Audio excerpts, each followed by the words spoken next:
Sometimes it takes just one moment for everything to change. One song that opens the door to the past and shows us that forgotten things hold the greatest power. In the small town of Dvors stands an old cultural house.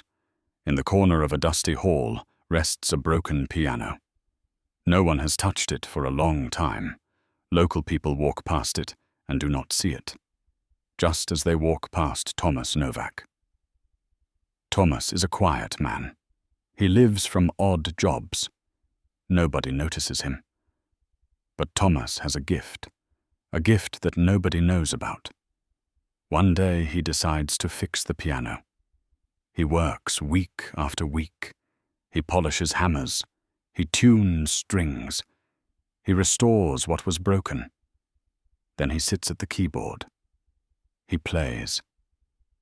Melody flows from his fingers. It is not just music. It is a memory. It is pain. It is hope. Nobody will ever forget it. How could this forgotten man know a song that no one had heard for 50 years? Thomas Novak woke each morning at 5:30, just as the first light touched the rooftops of Dvors. His room above the bakery was small but clean, with a narrow bed, a wooden chair, and a window that looked out onto the main square. The smell of fresh bread rose through the floorboards, a gentle reminder that another day had begun. He dressed quietly, pulling on worn trousers and a flannel shirt that had seen better years. His hands were rough from labor, calloused and strong despite his 65 years.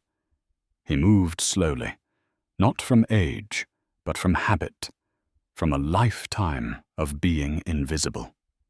The bakery below belonged to Mrs. Horakova, a kind woman with silver hair and eyes that still sparkled with warmth. She had given him the room 12 years ago, when he had nowhere else to go. He helped her with deliveries, carried flour sacks, swept the floors.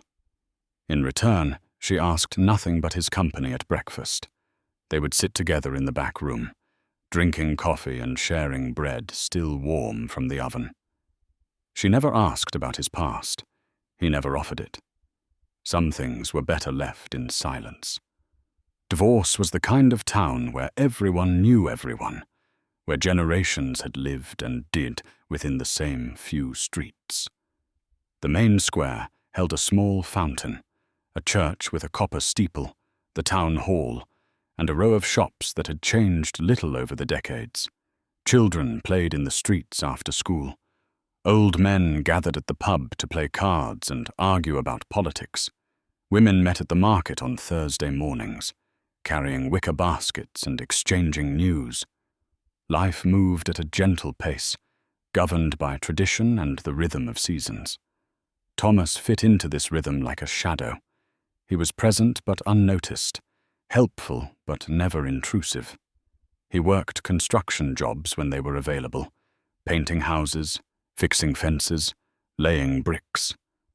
The pay was modest, but enough for his needs. He had no debts, no obligations, no demands on his time beyond the work itself. People greeted him politely, but rarely stopped to talk. He had become part of the landscape, as familiar and unremarkable as the fountain or the church bells. But Thomas carried within him a world that nobody saw. In his small room, hidden in a battered leather suitcase under his bed, lay the remnants of another life. Yellowed sheet music, brittle with age. Photographs of young men and women in formal attire, holding instruments, standing on stage. A certificate from the National Conservatory, bearing his name in elegant script. A letter from his mother, written in shaking handwriting just weeks before she died. These objects were all that remained of the boy he had once been, the musician who had shown such promise, the son who had given up everything to be at her side. He had been 18 when he received the acceptance letter from the conservatory. His hands had trembled as he read it, hardly believing the words. a full scholarship to study piano performance. His teacher had wept with joy. His mother had embraced him, pride shining through her illness. She was already sick then, the cancer spreading slowly but surely through her body. Still, she insisted he go. She would be fine, she said. She would wait for him. She would be there when he returned home for holidays, when he performed his first concert, when he graduated. But 3 months into his first year, she collapsed. The neighbors found her on the kitchen floor, unconscious and burning with fever. Thomas took the train home that same day.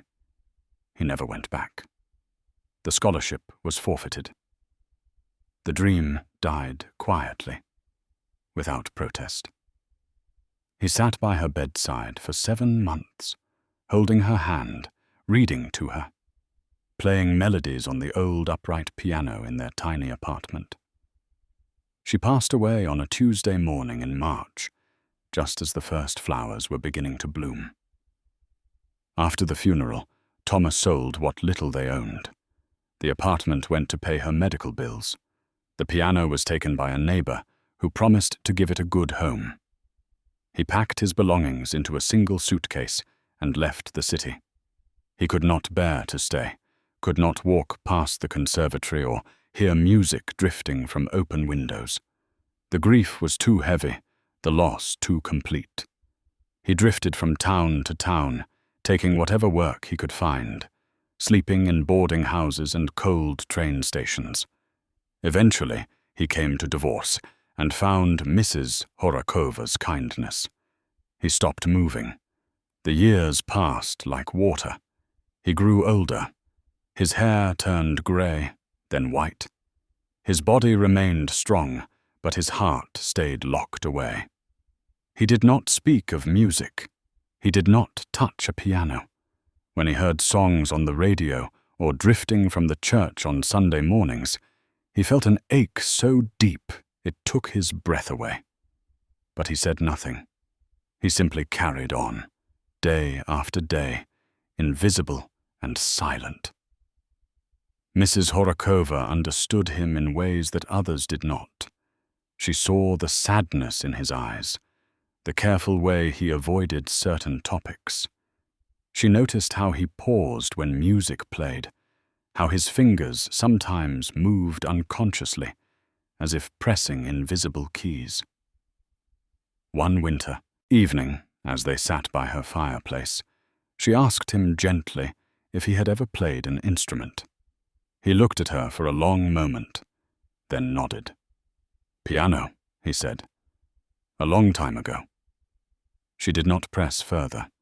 She simply poured him more tea and changed the subject. There were others in divorce who showed him kindness.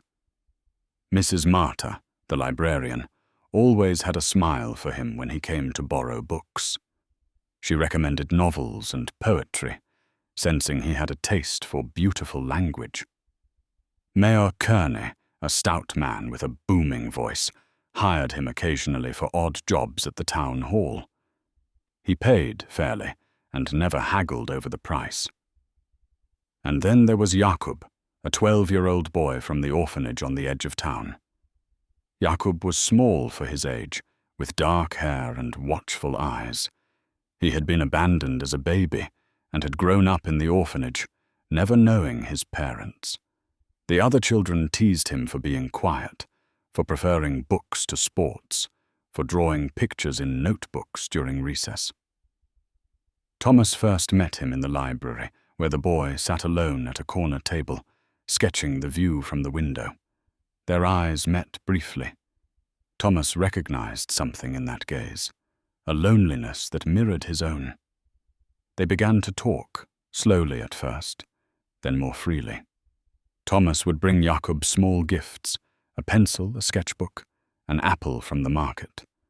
They would sit together in the square, watching people pass by, not needing to fill the silence with words. Jakub reminded Thomas of himself at that age, sensitive and observant, carrying a weight too heavy for such young shoulders. He wanted to help the boy, to show him that kindness still existed in the world, even if it was quiet and unnoticed.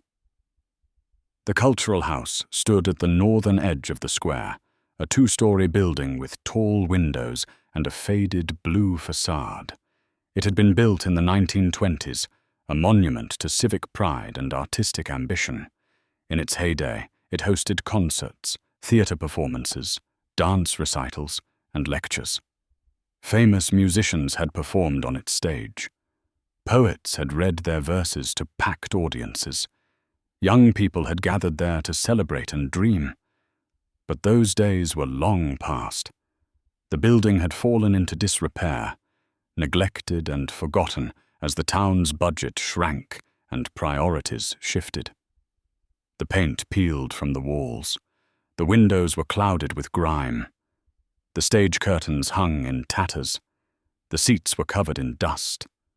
Only the main hall was still used occasionally for town meetings or elections, but even then, people complained about the cold and the smell of mildew. Thomas had walked past the Cultural House countless times over the years, but he had never gone inside. The sight of it filled him with a strange mixture of nostalgia and pain. He imagined what it must have been like in its prime, the sound of applause echoing through the halls, the warmth of stage lights, the magic of live performance. But those images only reminded him of what he had lost, of the life he might have lived if circumstances had been different. One autumn afternoon, as he was finishing a painting job nearby, curiosity finally overcame his reluctance. The front door was unlocked, hanging slightly ajar. He pushed it open and stepped inside. The entrance hall was dim, lit only by the weak sunlight filtering through dirty windows. The air smelled of dust and old wood. His footsteps echoed on the marble floor. He walked slowly, taking in every detail: the ornate ceiling moldings, the brass fixtures now tarnished green, the grand staircase leading to the second floor. He found the main hall through a pair of double doors. It was larger than he expected, with rows of wooden seats facing a raised stage. The ceiling was painted with faded frescoes, mythological scenes in soft blues and golds. Crystal chandeliers hung dark and silent overhead. And there, in the corner of the stage, half hidden by a dusty curtain, stood a piano. Thomas stopped breathing. His heart began to pound. He had not been this close to a piano in 47 years. He approached slowly, almost fearfully, as if the instrument might vanish if he moved too quickly. It was a grand piano, once magnificent, but now clearly abandoned. The black lacquer was scratched and dull. Several keys were chipped or missing. The lid was closed, covered in a thick layer of dust. Cobwebs stretched between the legs. He reached out with a trembling hand and touched the wood. It was solid, real. He lifted the lid carefully. The strings inside were rusted, some broken and curling away. The hammers were worn, the felt eaten away by moths. He pressed a key gently. It made no sound, stuck in place by decades of neglect. He tried another. A faint, discordant note emerged, weak and painful. Tears blurred his vision. He closed the lid and stepped back, overwhelmed by emotion. This piano, like him, had been forgotten. It had once made beautiful music, had filled this hall with sound and joy. Now it sat silent and broken, waiting for someone to remember, to care, to bring it back to life.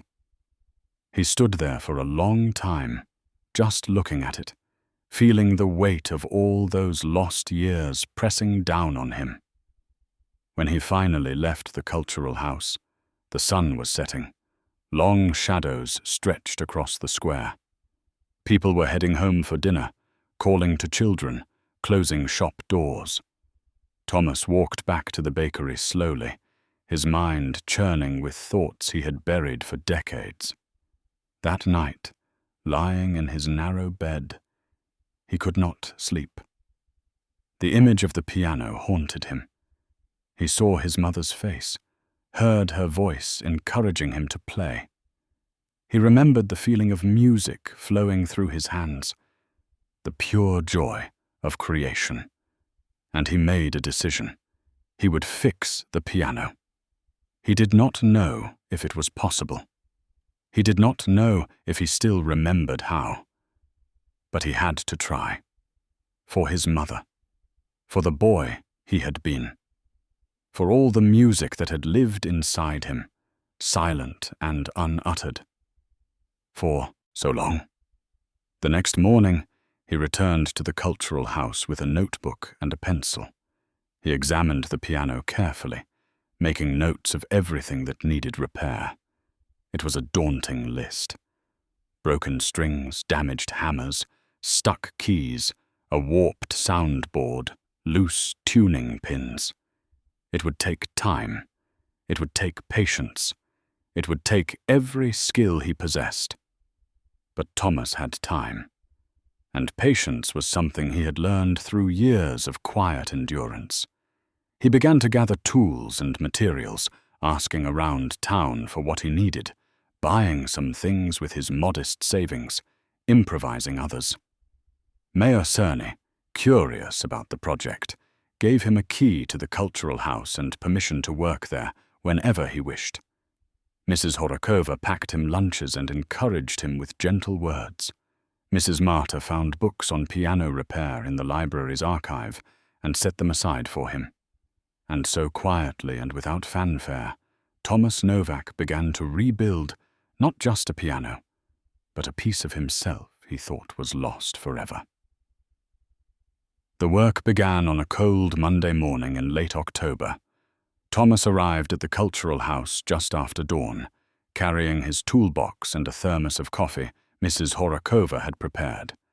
The building was silent and dark, filled with shadows that seemed to watch him as he made his way to the main hall.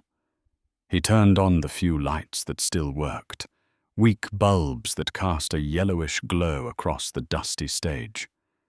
The piano waited for him like an old friend, patient and still. He started with the simplest tasks, cleaning away years of accumulated dirt and grime.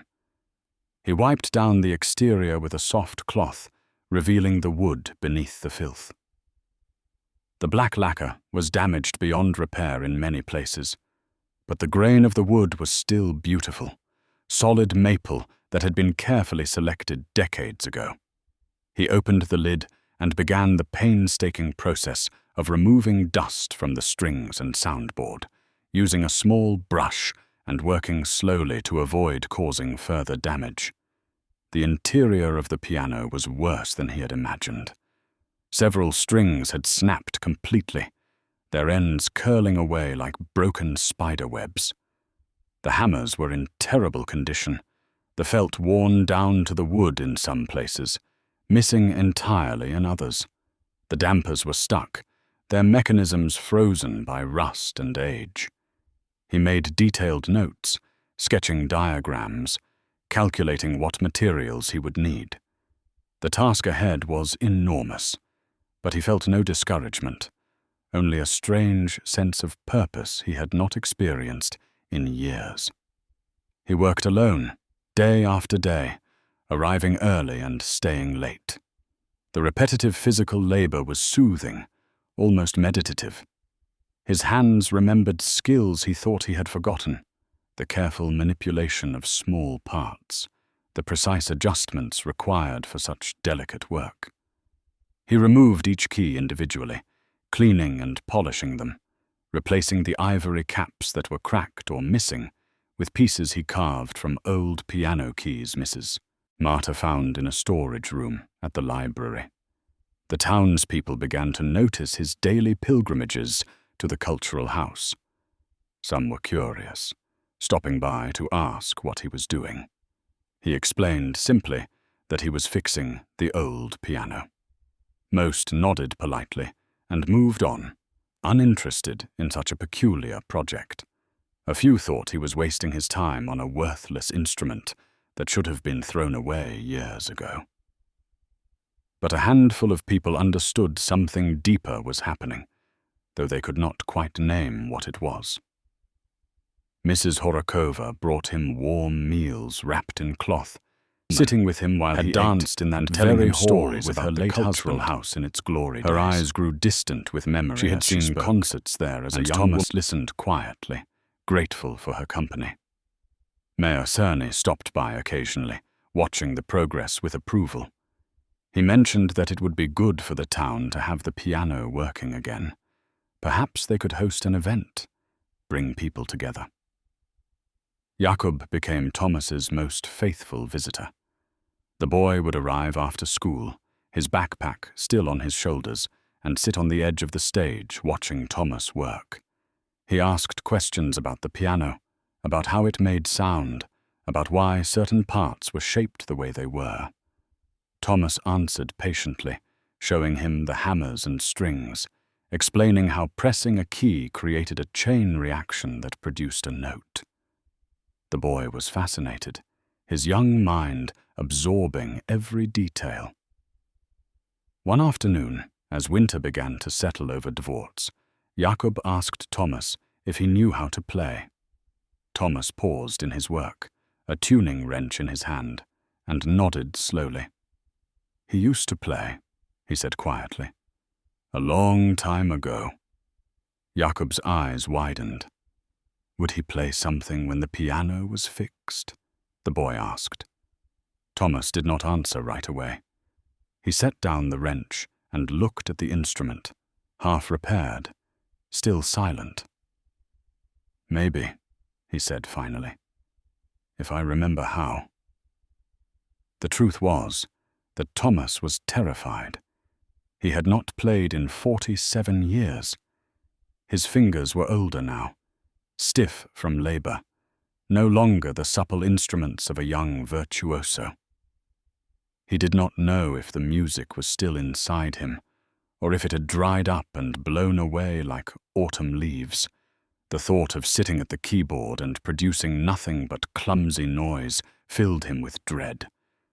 But deeper than the fear was a longing so intense it hurt, a need to touch those keys again, to feel music flow through him one more time before he died. As the weeks passed and the repairs progressed, something unexpected began to happen. The work on the piano started to change him. He felt more alive, more present in each moment. Colors seemed brighter, sounds were clearer. He noticed details he had missed for years, the way morning light fell across the square, the smell of rain on cobblestones, the sound of children laughing. It was as if fixing the piano was also fixing something broken inside himself, piece by piece, note by note. He replaced the broken strings one at a time, ordering them from a supplier in the city and installing them with care. Each new string had to be precisely measured, threaded through the tuning pins, stretched and secured. He rebuilt the hammers using felt he purchased with money saved from his construction work, cutting and shaping each piece to match the original specifications. He cleaned and oiled every moving part, replacing springs and screws that had corroded beyond use. The soundboard required special attention. It had warped slightly over the years, creating dead spots where notes would not resonate properly.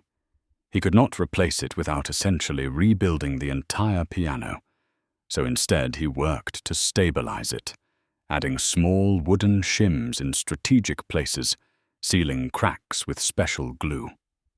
It was delicate work that required patience and intuition, listening to the wood, understanding how it wanted to sit. By mid-December, the piano was nearly complete. All the keys moved freely. The hammers struck true. The strings were new and bright, waiting to be tuned. But tuning was the most difficult part, requiring an ear trained through years of practice. Thomas had not tuned a piano since his conservatory days, and he worried that his hearing had deteriorated with age. He borrowed tuning forks from the church organist and began the slow process of adjusting each string, listening for the pure tone, the absence of beats that indicated perfect pitch. It took him 3 full days to tune all 88 keys. His back ached from bending over the instrument. His ears rang from the constant sound. But gradually, note by note, the piano came to life. He would press a key and hear a clear, beautiful tone ring out into the empty hall.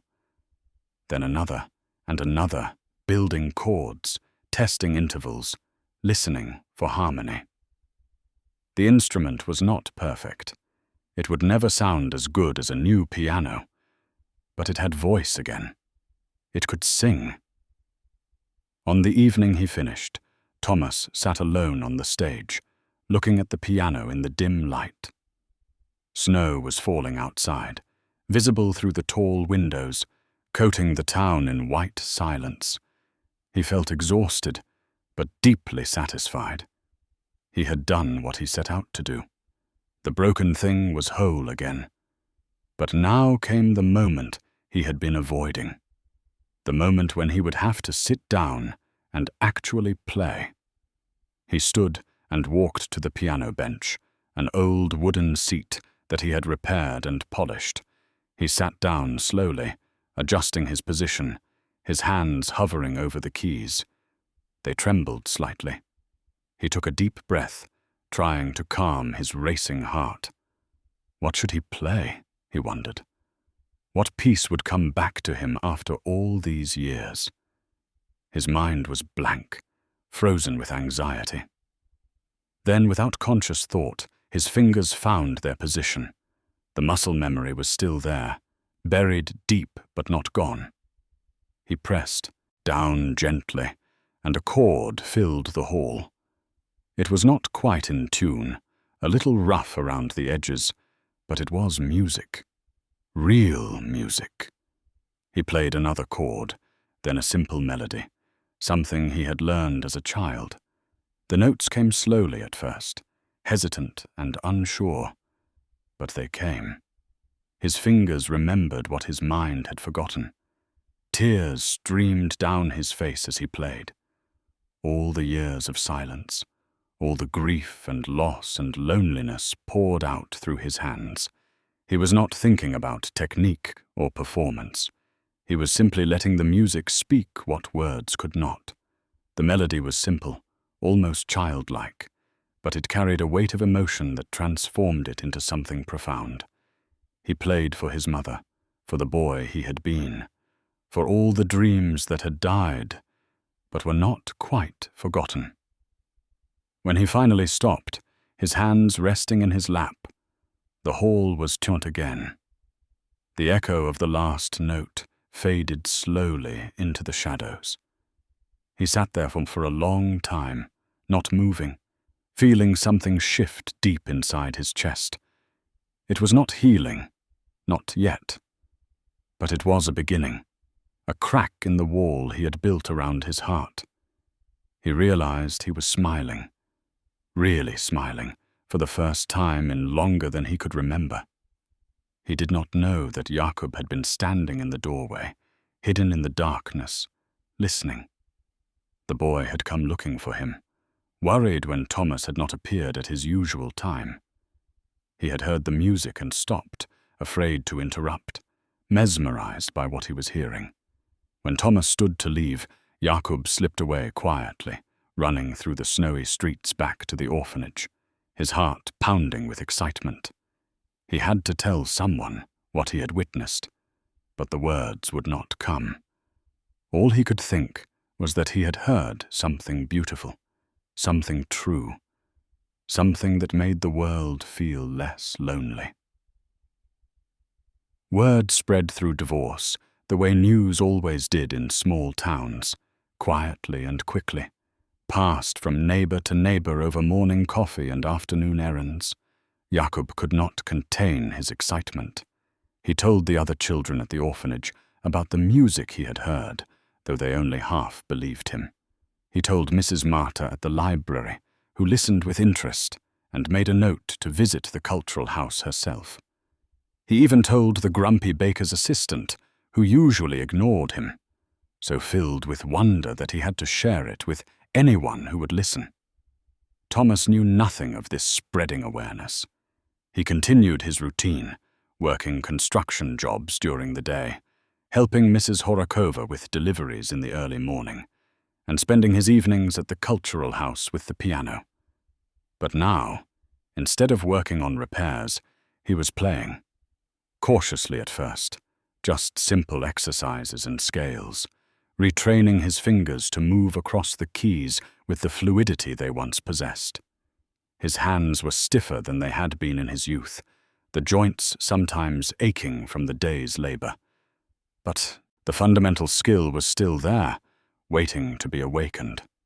He started with pieces he had learned as a boy, easy compositions by Czerny and Hanno, technical studies designed to build strength and coordination.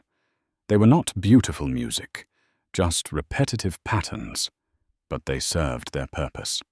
Each day he could feel his fingers growing more confident, more precise. The clumsiness began to fade. The hesitation disappeared.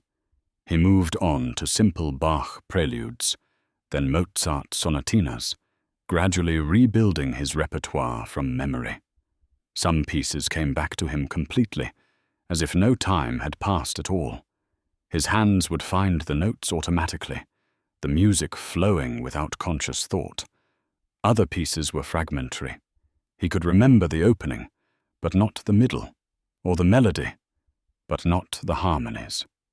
He worked through these gaps patiently, sometimes consulting the sheet music he had kept in his old suitcase, sometimes improvising his own solutions. The process was both frustrating and exhilarating, like learning to walk again after a long illness. Mrs. Horakova noticed the change in him immediately.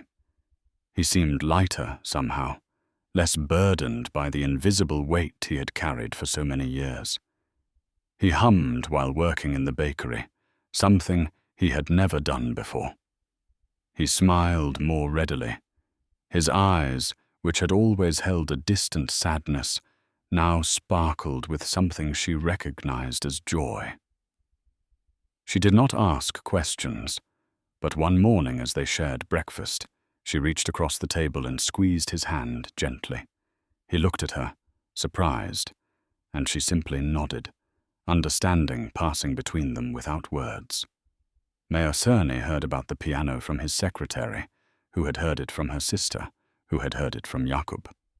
He decided to investigate for himself, arriving at the cultural house one evening unannounced. He found Thomas at the piano, so absorbed in his playing that he did not hear the mayor enter. Kearney stood quietly in the back of the hall, listening to a piece he did not recognize, but found deeply moving. When Thomas finally stopped, the mayor applauded softly, startling him. "I did not mean to intrude," Czerny said, walking down the aisle between the seats. "But I heard you had brought the old piano back to life. I wanted to see for myself." Thomas stood awkwardly, unsure how to respond. The mayor climbed onto the stage and examined the instrument, running his hand along its polished surface. "Remarkable," he said. "I remember hearing concerts on this piano when I was a young man. I thought it was gone forever. You have done the town a great service, Thomas." Thomas shook his head. "I only fixed what was broken," he said quietly. "Anyone could have done it." The mayor looked at him with a shrewd expression. "But no one else did," he pointed out. "Only you." He paused, considering something, then continued. "You know, we have a tradition in divorce. Every year on Christmas Eve, we hold a community gathering here in the cultural house. There is food, singing, a small program for the children. It has been years since we had any live music, because the piano was broken and we could never afford to hire musicians. Perhaps this year you might play something for us." The suggestion filled Thomas with immediate panic. "He could not perform in front of people," he said quickly. "He was just practicing for himself. He was not good enough. He would embarrass himself and disappoint everyone."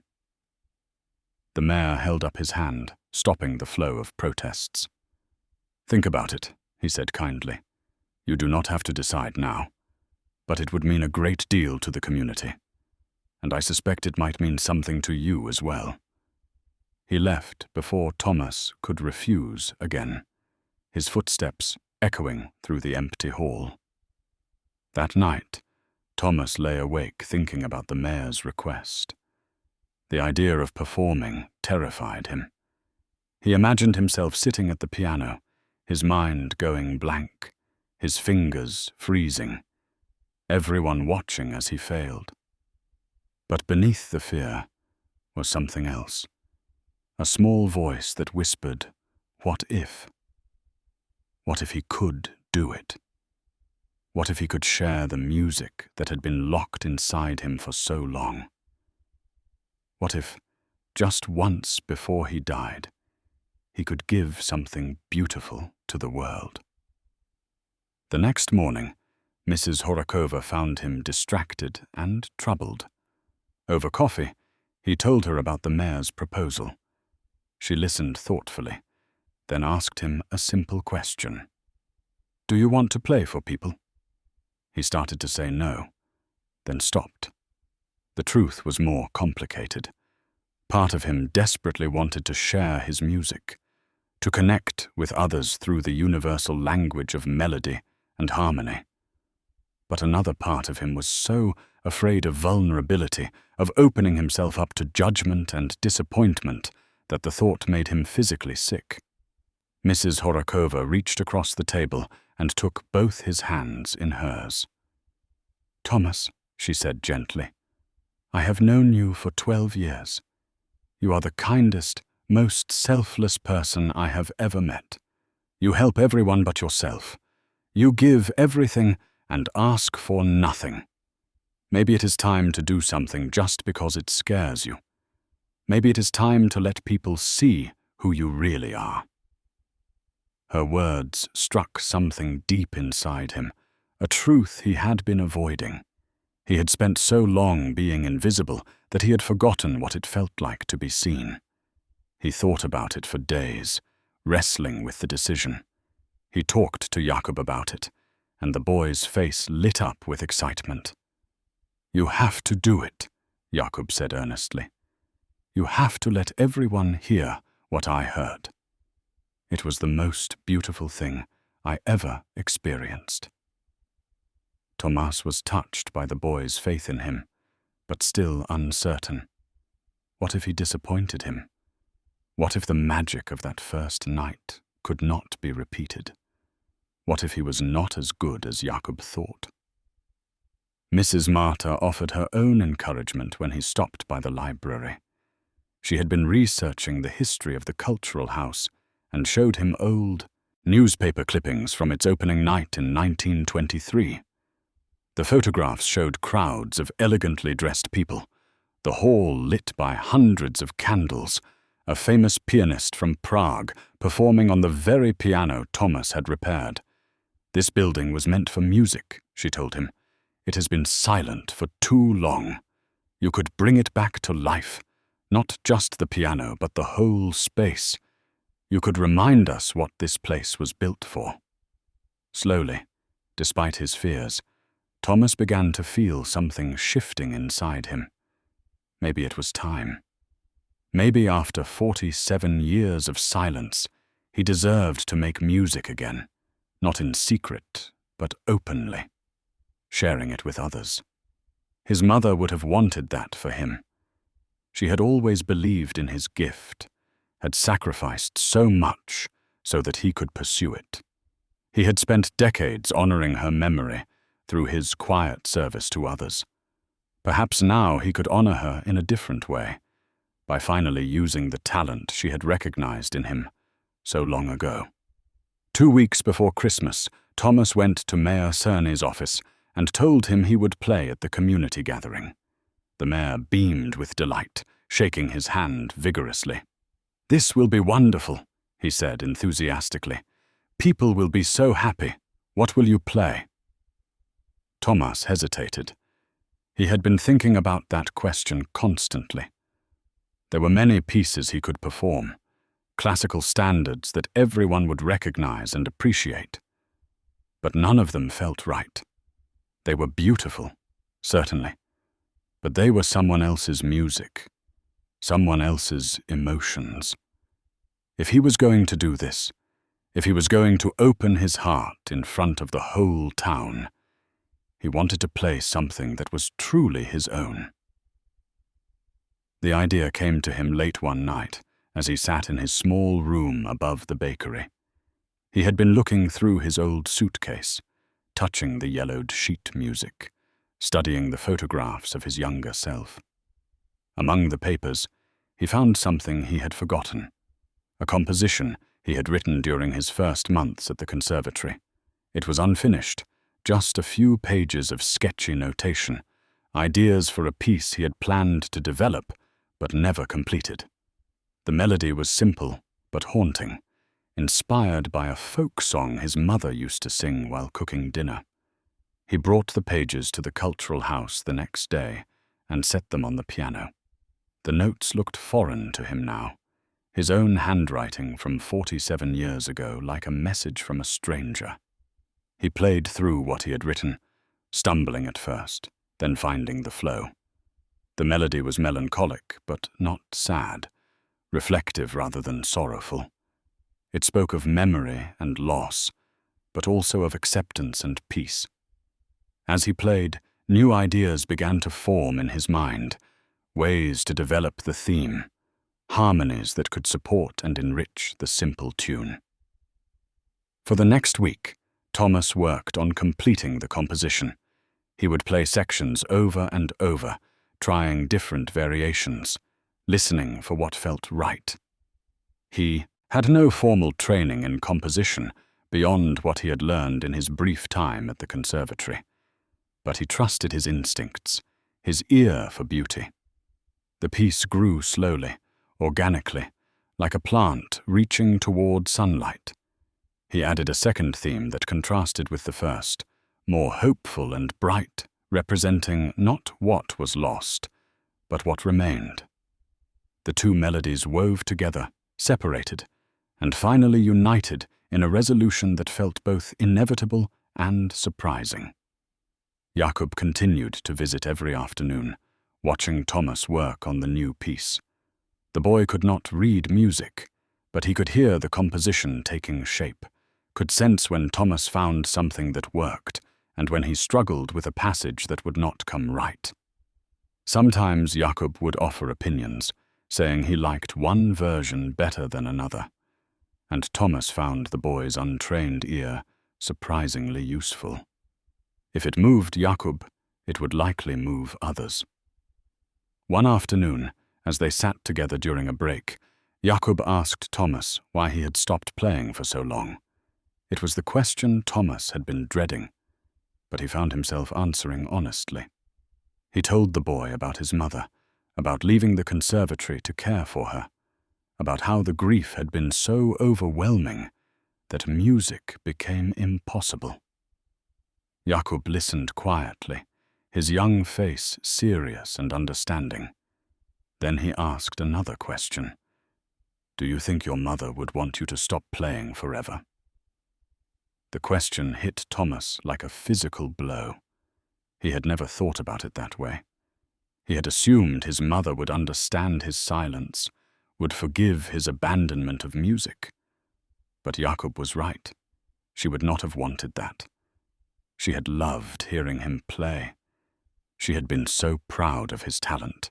She had sacrificed her own comfort so he could attend the conservatory.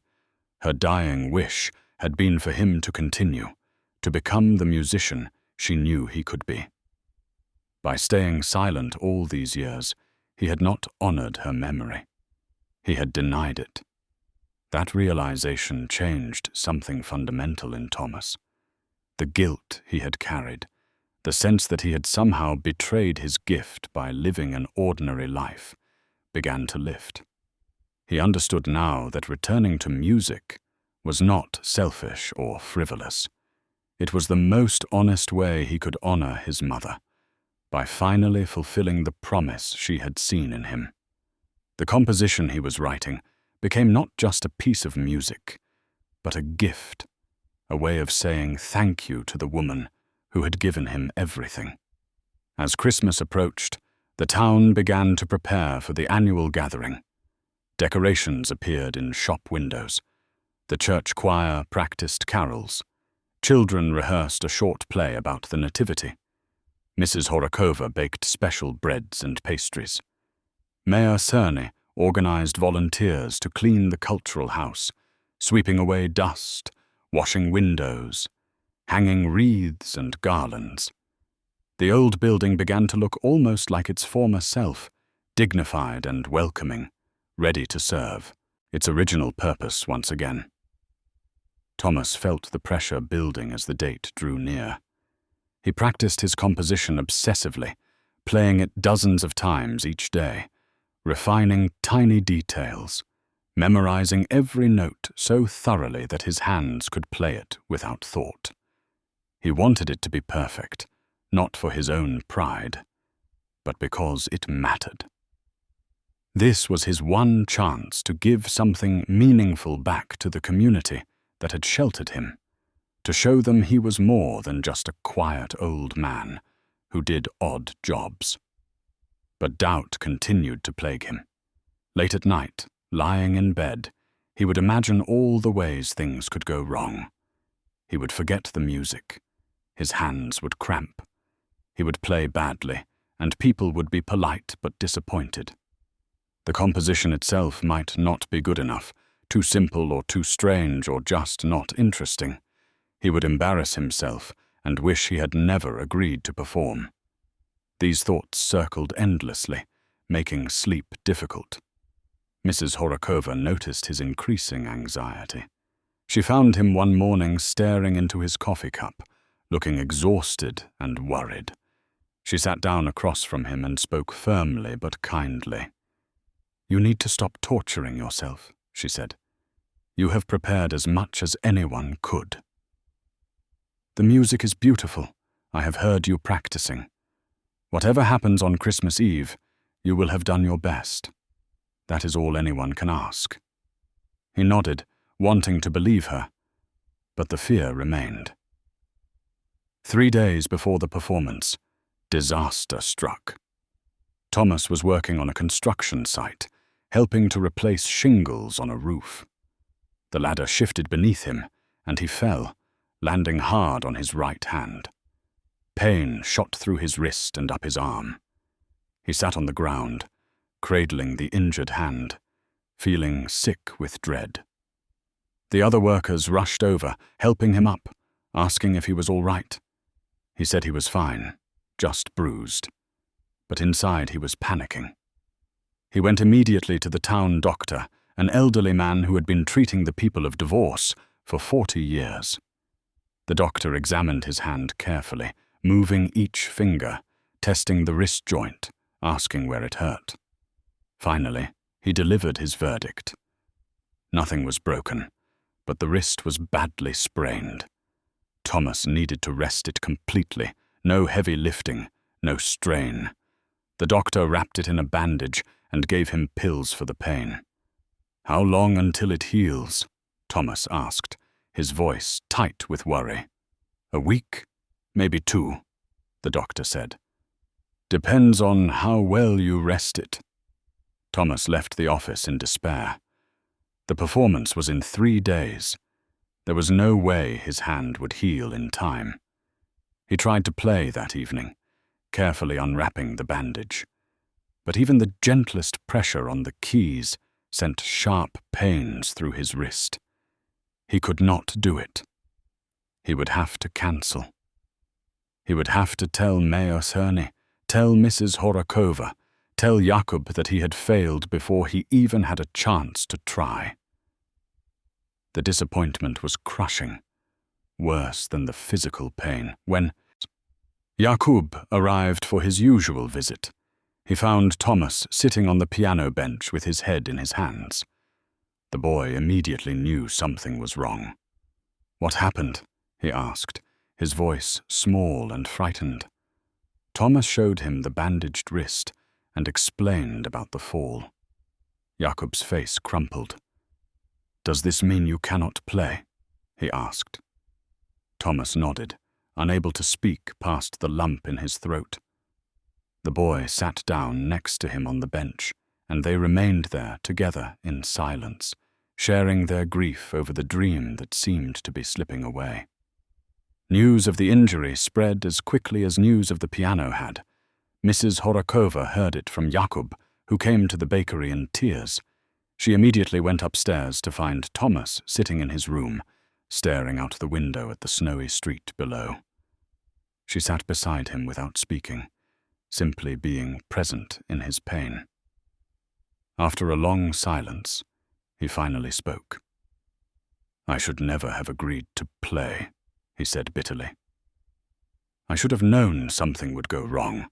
I am not meant to have this." Mrs. Horakova turned to face him, her expression gentle but firm.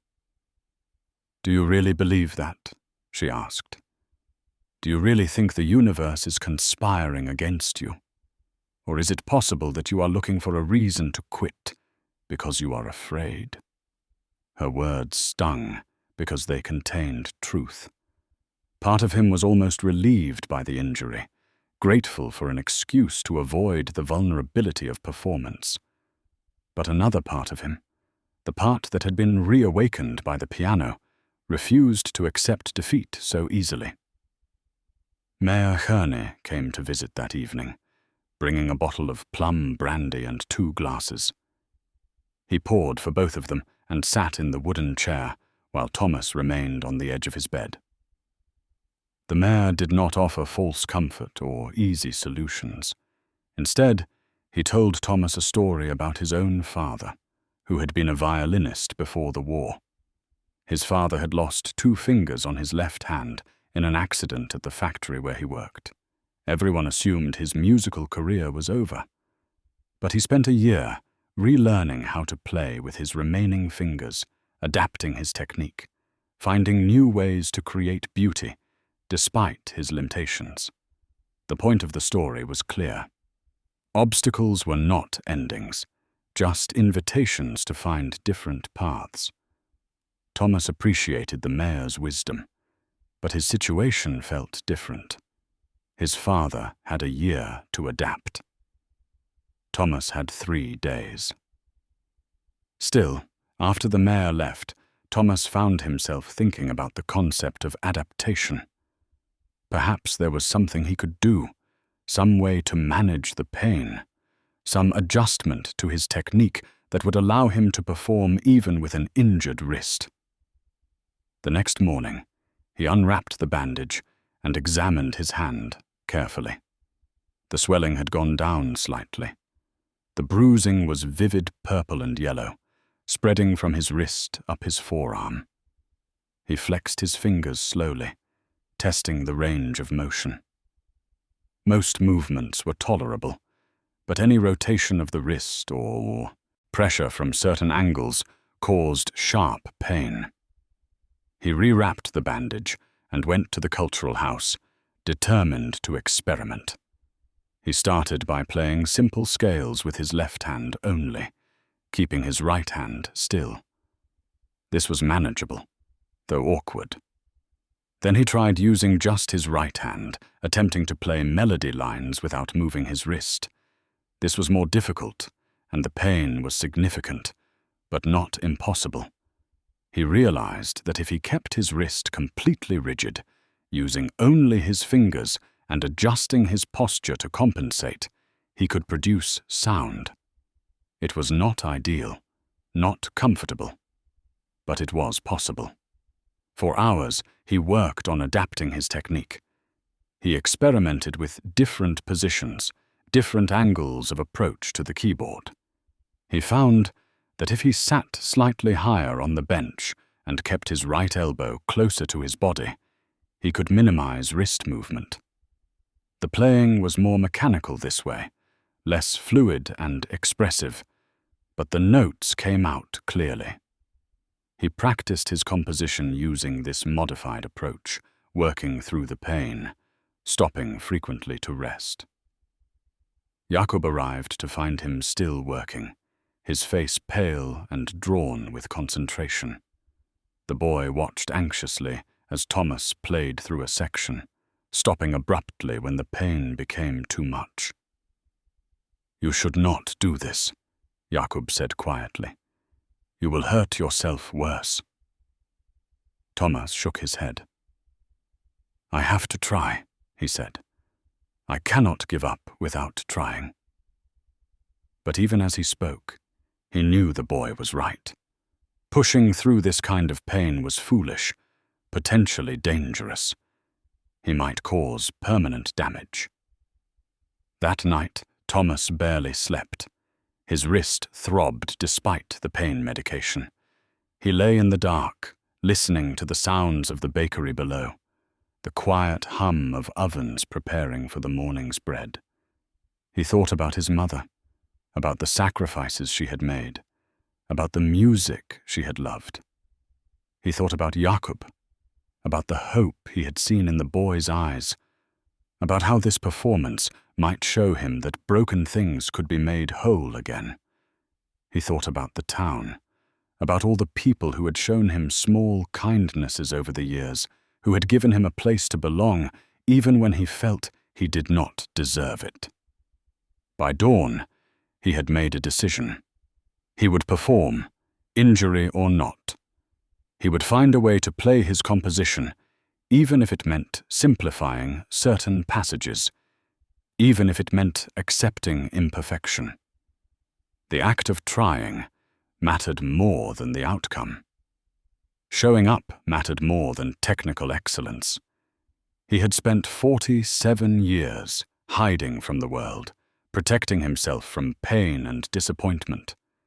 Maybe it was time to stop hiding, to be brave enough to fail in front of others, to risk everything for something that mattered. He told Mrs. Horakova his decision over breakfast. She looked worried but did not try to dissuade him. Instead, she asked what she could do to help. He thought for a moment, then asked if she would sit in the front row during the performance. "I need to see a friendly face," he explained. "Someone who believes in me even if I mess up." She reached across the table and squeezed his good hand. "I will be there," she promised, "and I will believe in you no matter what happens." He spent the day before Christmas Eve resting his hand as much as possible. He soaked it in warm water with Epsom salts. He elevated it, kept it wrapped, took his medication on schedule. He did not practice, afraid of making the injury worse. Instead, he sat in the cultural house and visualized the performance, playing through the composition in his mind, imagining his fingers moving across the keys, hearing the music in his inner ear. This mental rehearsal was surprisingly effective, reinforcing the patterns without physical strain. Mrs. Marta came by in the afternoon with a gift, a program she had printed for the Christmas Eve gathering. She showed it to him proudly. His name was listed. Thomas Novak performing an original composition. Seeing it in print made it real in a way that frightened and thrilled him. There was no backing out now. The whole town would be expecting him to play. He thanked her, his voice barely above a whisper, and she smiled warmly before leaving him alone with his thoughts. As evening fell, Jakub appeared one last time. He brought something wrapped in brown paper, placing it carefully on the piano bench. "It is for you," the boy said shyly. "For tomorrow." Thomas unwrapped it slowly, revealing a drawing Jakub had made. It showed the cultural house with light streaming from its windows, and in the center, barely visible but definitely there, was a figure sitting at a piano. Below the image, in careful lettering, Jakub had written, "For Thomas, who taught me that broken things can sing again." Thomas felt tears welling in his eyes. He pulled the boy into a tight embrace, something he had never done before. "Thank you," he whispered. "This means more to me than you know." Jakub hugged him back fiercely, and for a moment they stood together in the dimming light, two lonely souls who had found comfort in each other. When they finally separated, Jakub looked up at him with complete trust. "You are going to be wonderful tomorrow," he said with certainty. "I know it." Christmas Eve arrived with clear skies and bitter cold. The sun rose over Dvors, casting golden light across snow-covered rooftops and icicles hanging from gutters. Thomas woke before dawn, his stomach churning with anxiety. His wrist still ached, but the swelling had reduced considerably. He unwrapped the bandage and examined it in the pale morning light. The bruising had faded to greenish yellow. He flexed his fingers experimentally. The pain was there but manageable, a dull throb rather than the sharp stabs of 2 days ago. He dressed carefully in his only good clothes, a dark suit he had bought years ago for a funeral and rarely worn since. The fabric smelled of mothballs and felt stiff against his skin. He combed his azul white hair and looked at himself in the small mirror above his wash basin. The face that stared back was lined and weathered, but the eyes held something new, a spark of determination mixed with fear. He barely recognized himself. Mrs. Horakova had breakfast waiting for him, fresh rolls with butter and jam, strong coffee, sliced apples. She had closed the bakery for the day, something she almost never did, wanting to focus entirely on the evening celebration. She watched him pick at his food, his appetite gone. "You need to eat," she said gently. "You will need your strength." He forced himself to take a few bites, washing them down with coffee. But his throat felt tight and swallowing was difficult. They sat together in comfortable silence as the morning progressed. Other townspeople were already busy preparing for the gathering. Through the window, Thomas could see people carrying dishes of food toward the cultural house, setting up tables, hanging decorations. Children ran through the streets, pulling sleds, their laughter echoing off the buildings. It was a scene of community and warmth, and Thomas felt simultaneously part of it and separate from it, as if he were watching through glass. Around midday, Mayor Cerny stopped by to check on him. "The cultural house looks beautiful," he reported enthusiastically. "Everyone is so excited for tonight. There will be a good crowd, probably the biggest gathering we have had in years." His words were meant to encourage, but they only increased Thomas's nervousness. A good crowd meant more people to witness his potential failure. He nodded mutely, unable to voice his fears. The afternoon dragged by with excruciating slowness. Thomas tried to rest but could not lie still. He paced his small room, practicing finger exercises in the air, reviewing the composition in his mind. Mrs. Horakova finally suggested he go to the cultural house early to familiarize himself with the space before people arrived. It was good advice. Being in the building alone might calm his nerves, allow him to center himself before the performance. He walked through the cold streets as the winter sun began its early descent. The cultural house stood at the edge of the square, its windows already glowing with warm light. Someone had shoveled the walkway and scattered sand for traction. Wreaths hung on the doors, tied with red ribbons.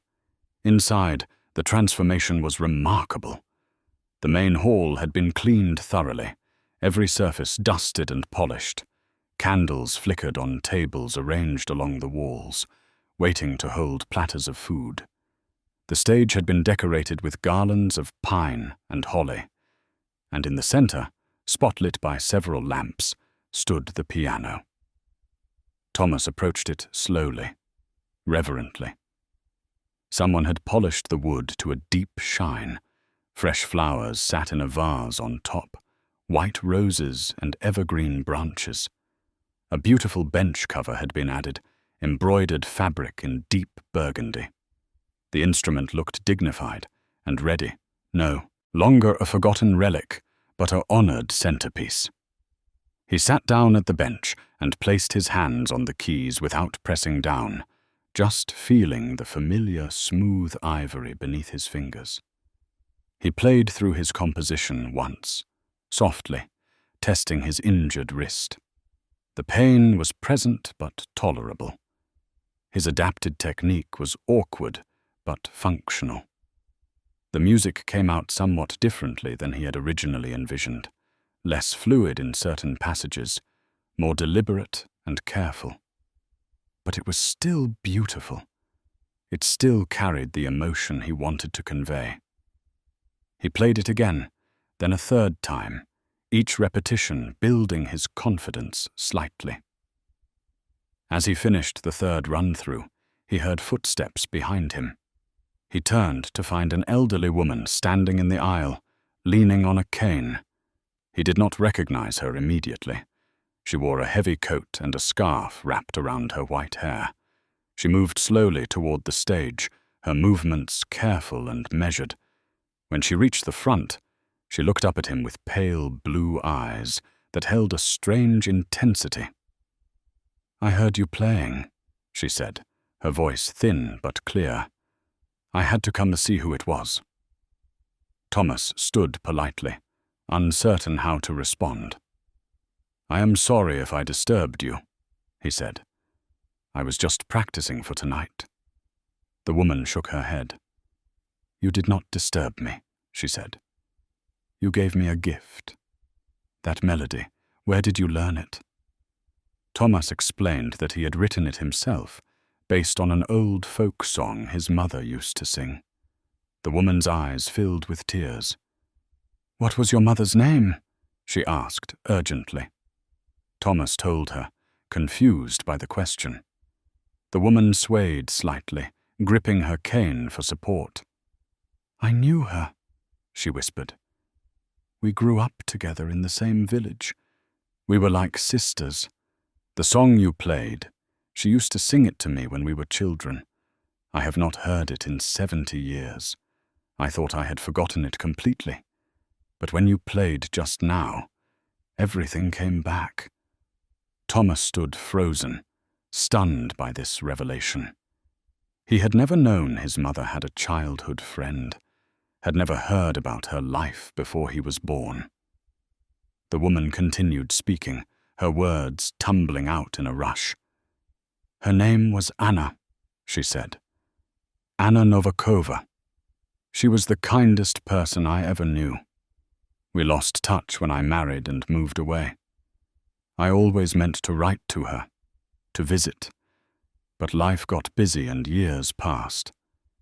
By the time I tried to find her again, I learned she had died. I grieved for her, for our lost friendship, for all the conversations we never had." She climbed slowly onto the stage, moving closer to Thomas.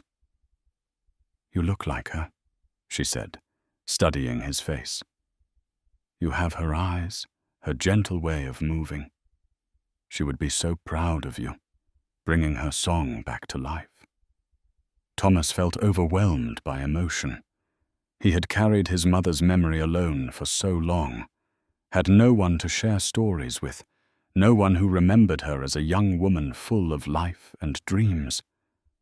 This stranger had given him an unexpected gift, a connection to a past he had never known. They talked for nearly an hour, the old woman sharing memories of his mother as a girl. She told him about their adventures together, sneaking away to swim in the river, picking wildflowers in the meadows, singing folk songs while they worked in the fields. She described his mother's laugh, her optimism even in hard times, her talent for making people feel valued and loved.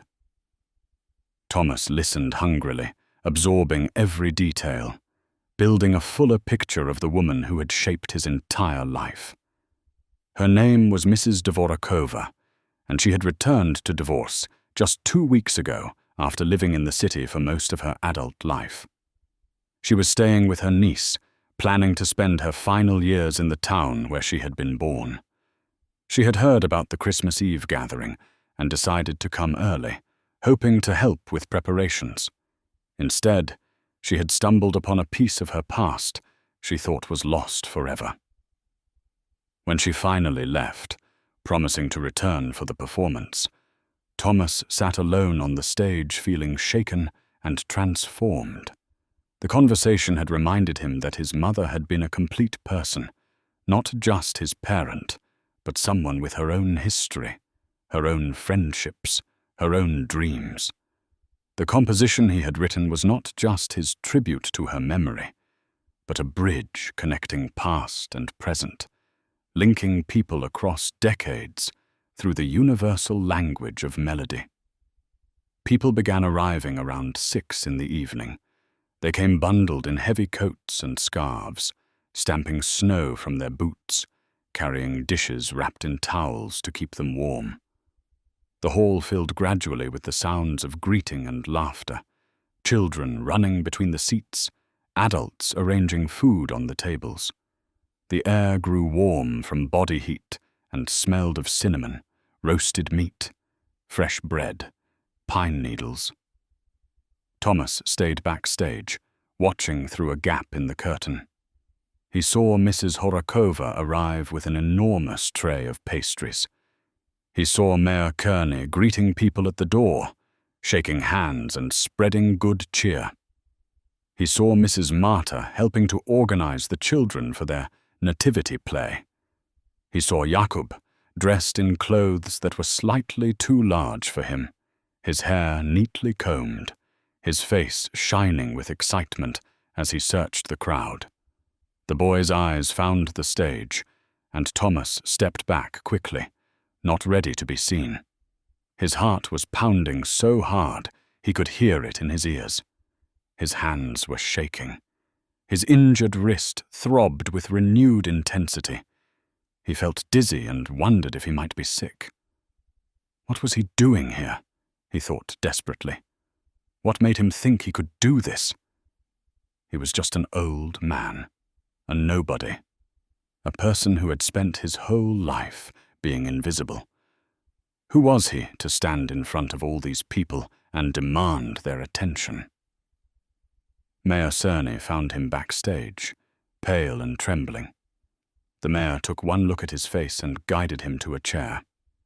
"Sit down before you fall down," he said kindly. Thomas collapsed onto the seat, his legs suddenly weak. "I cannot do this," he whispered. "I thought I could, but I cannot."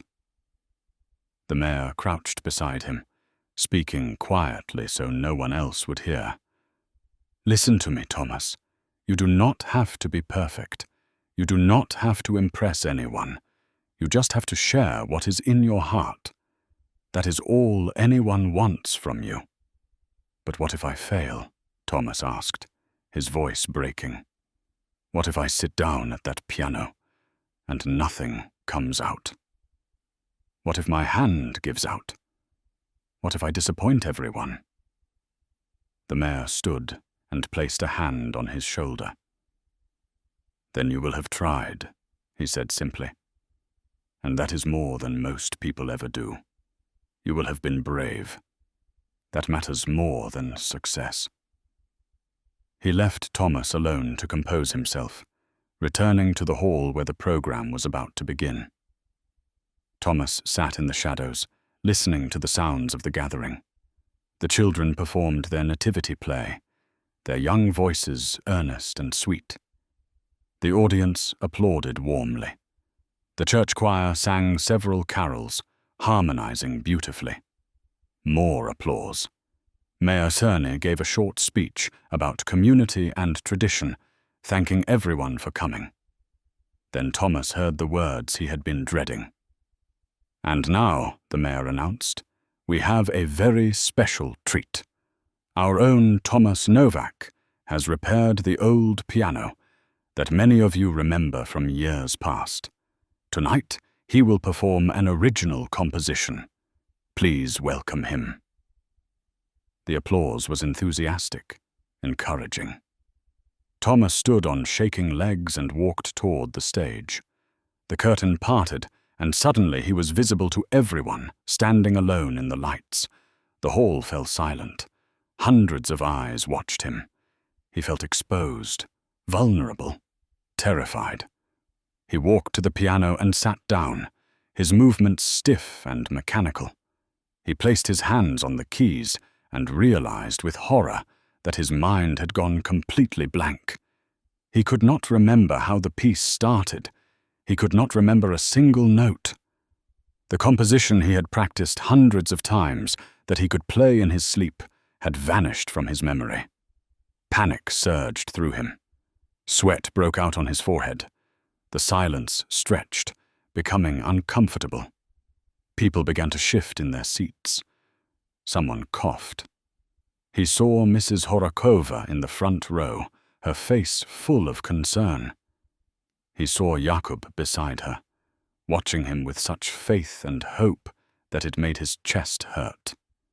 He closed his eyes, trying to block out the audience, trying to find the music inside himself. But there was nothing, just blank terror. His injured wrist began to throb, the pain suddenly sharp and insistent. He was going to fail. He was going to sit here in silence and then stand up and walk away, humiliated. All his fears had been justified. He should never have agreed to this. He should have stayed invisible, safe in his comfortable obscurity. Then, cutting through his panic, he heard a voice. It was soft and clear, speaking directly into his mind. Not an harmonium, external sound, but a memory so vivid it felt real. His mother's voice, saying the words she had spoken to him the night before his first conservatory audition. "Music is not about perfection, Thomas. It is about truth. Just tell them the truth, and everything else will follow." He had forgotten those words, forgotten that conversation, but now it came back to him with perfect clarity. The truth. What was his truth? He thought about the past 47 years, about the grief and loneliness, about the slow process of healing. He thought about finding the broken piano and recognizing himself in its brokenness. He thought about the patient work of repair, the gradual restoration of something beautiful. He thought about his mother, about Mrs. Dvorakova's stories, about Jakub's drawing, about all the small kindnesses he had received from this community. That was his truth. Loss and love, brokenness and healing, isolation and connection. He opened his eyes and looked out at the audience. They were not enemies waiting for him to fail. They were his neighbors, his friends, people who had shown him compassion even when he gave them little in return. They had come here tonight not to judge him, but to celebrate together, to share in something beautiful. He did not owe them perfection. He owed them honesty. His hands found their position on the keys. The opening notes of his composition came back to him, not in his mind, but in his fingers, the muscle memory asserting itself despite his conscious fear. He played the first phrase softly, tentatively, testing whether the music would continue to flow. It did. The melody emerged from the piano, simple and pure, filling the hall with sound. As he played, something extraordinary happened. The pain in his wrist, which had been sharp and distracting, began to fade. Not disappear completely, but recede into the background, becoming irrelevant. His fear, which had paralyzed him moments before, dissolved. The audience, which had seemed like a threatening mass, became individual people, each one listening with their own heart, their own memories, their own capacity for emotion. He was not performing for them. He was sharing with them. The distinction made all the difference. The composition unfolded naturally, each phrase leading to the next. The first theme, melancholic and reflective, spoke of loss and memory. He thought of his mother as he played it, remembering her hands teaching him his first scales, her smile when he played something well, her quiet strength through her illness. The music carried all of that, translating emotion into sound in ways that words never could. Then came the second theme, brighter and more hopeful. This represented the present, the unexpected gift of return, the joy of making music again after so long. He thought of the piano, silent for decades and now singing. He thought of himself, hidden for years and now visible. He thought of connections being made, of Mrs. Dvorakova finding her, friend's memory in a melody, of Jakub learning that broken things could be mended. The two themes wove together, conversing with each other, sometimes in harmony and sometimes in tension. This represented the complexity of life, the way sorrow and joy existed simultaneously, the way past and present informed each other. The music built gradually toward a climax, becoming fuller and richer, all the voices coming together in a moment of unity. And then, in the resolution, something unexpected occurred. Thomas found himself improvising, adding notes that were not in the original composition, expanding the ending into something new. His hands moved independently of his conscious thought, creating variations on the themes, exploring harmonic possibilities he had not planned. This was pure music, unfiltered creativity flowing through him like water through a broken dam. The improvisation continued for several minutes, surprising even Thomas himself. He had not improvised since his conservatory days, had forgotten he even possessed that skill, but it was still there, waiting all these years to be rediscovered. The music spiraled and soared, sometimes returning to the original melody, and sometimes venturing into completely new territory.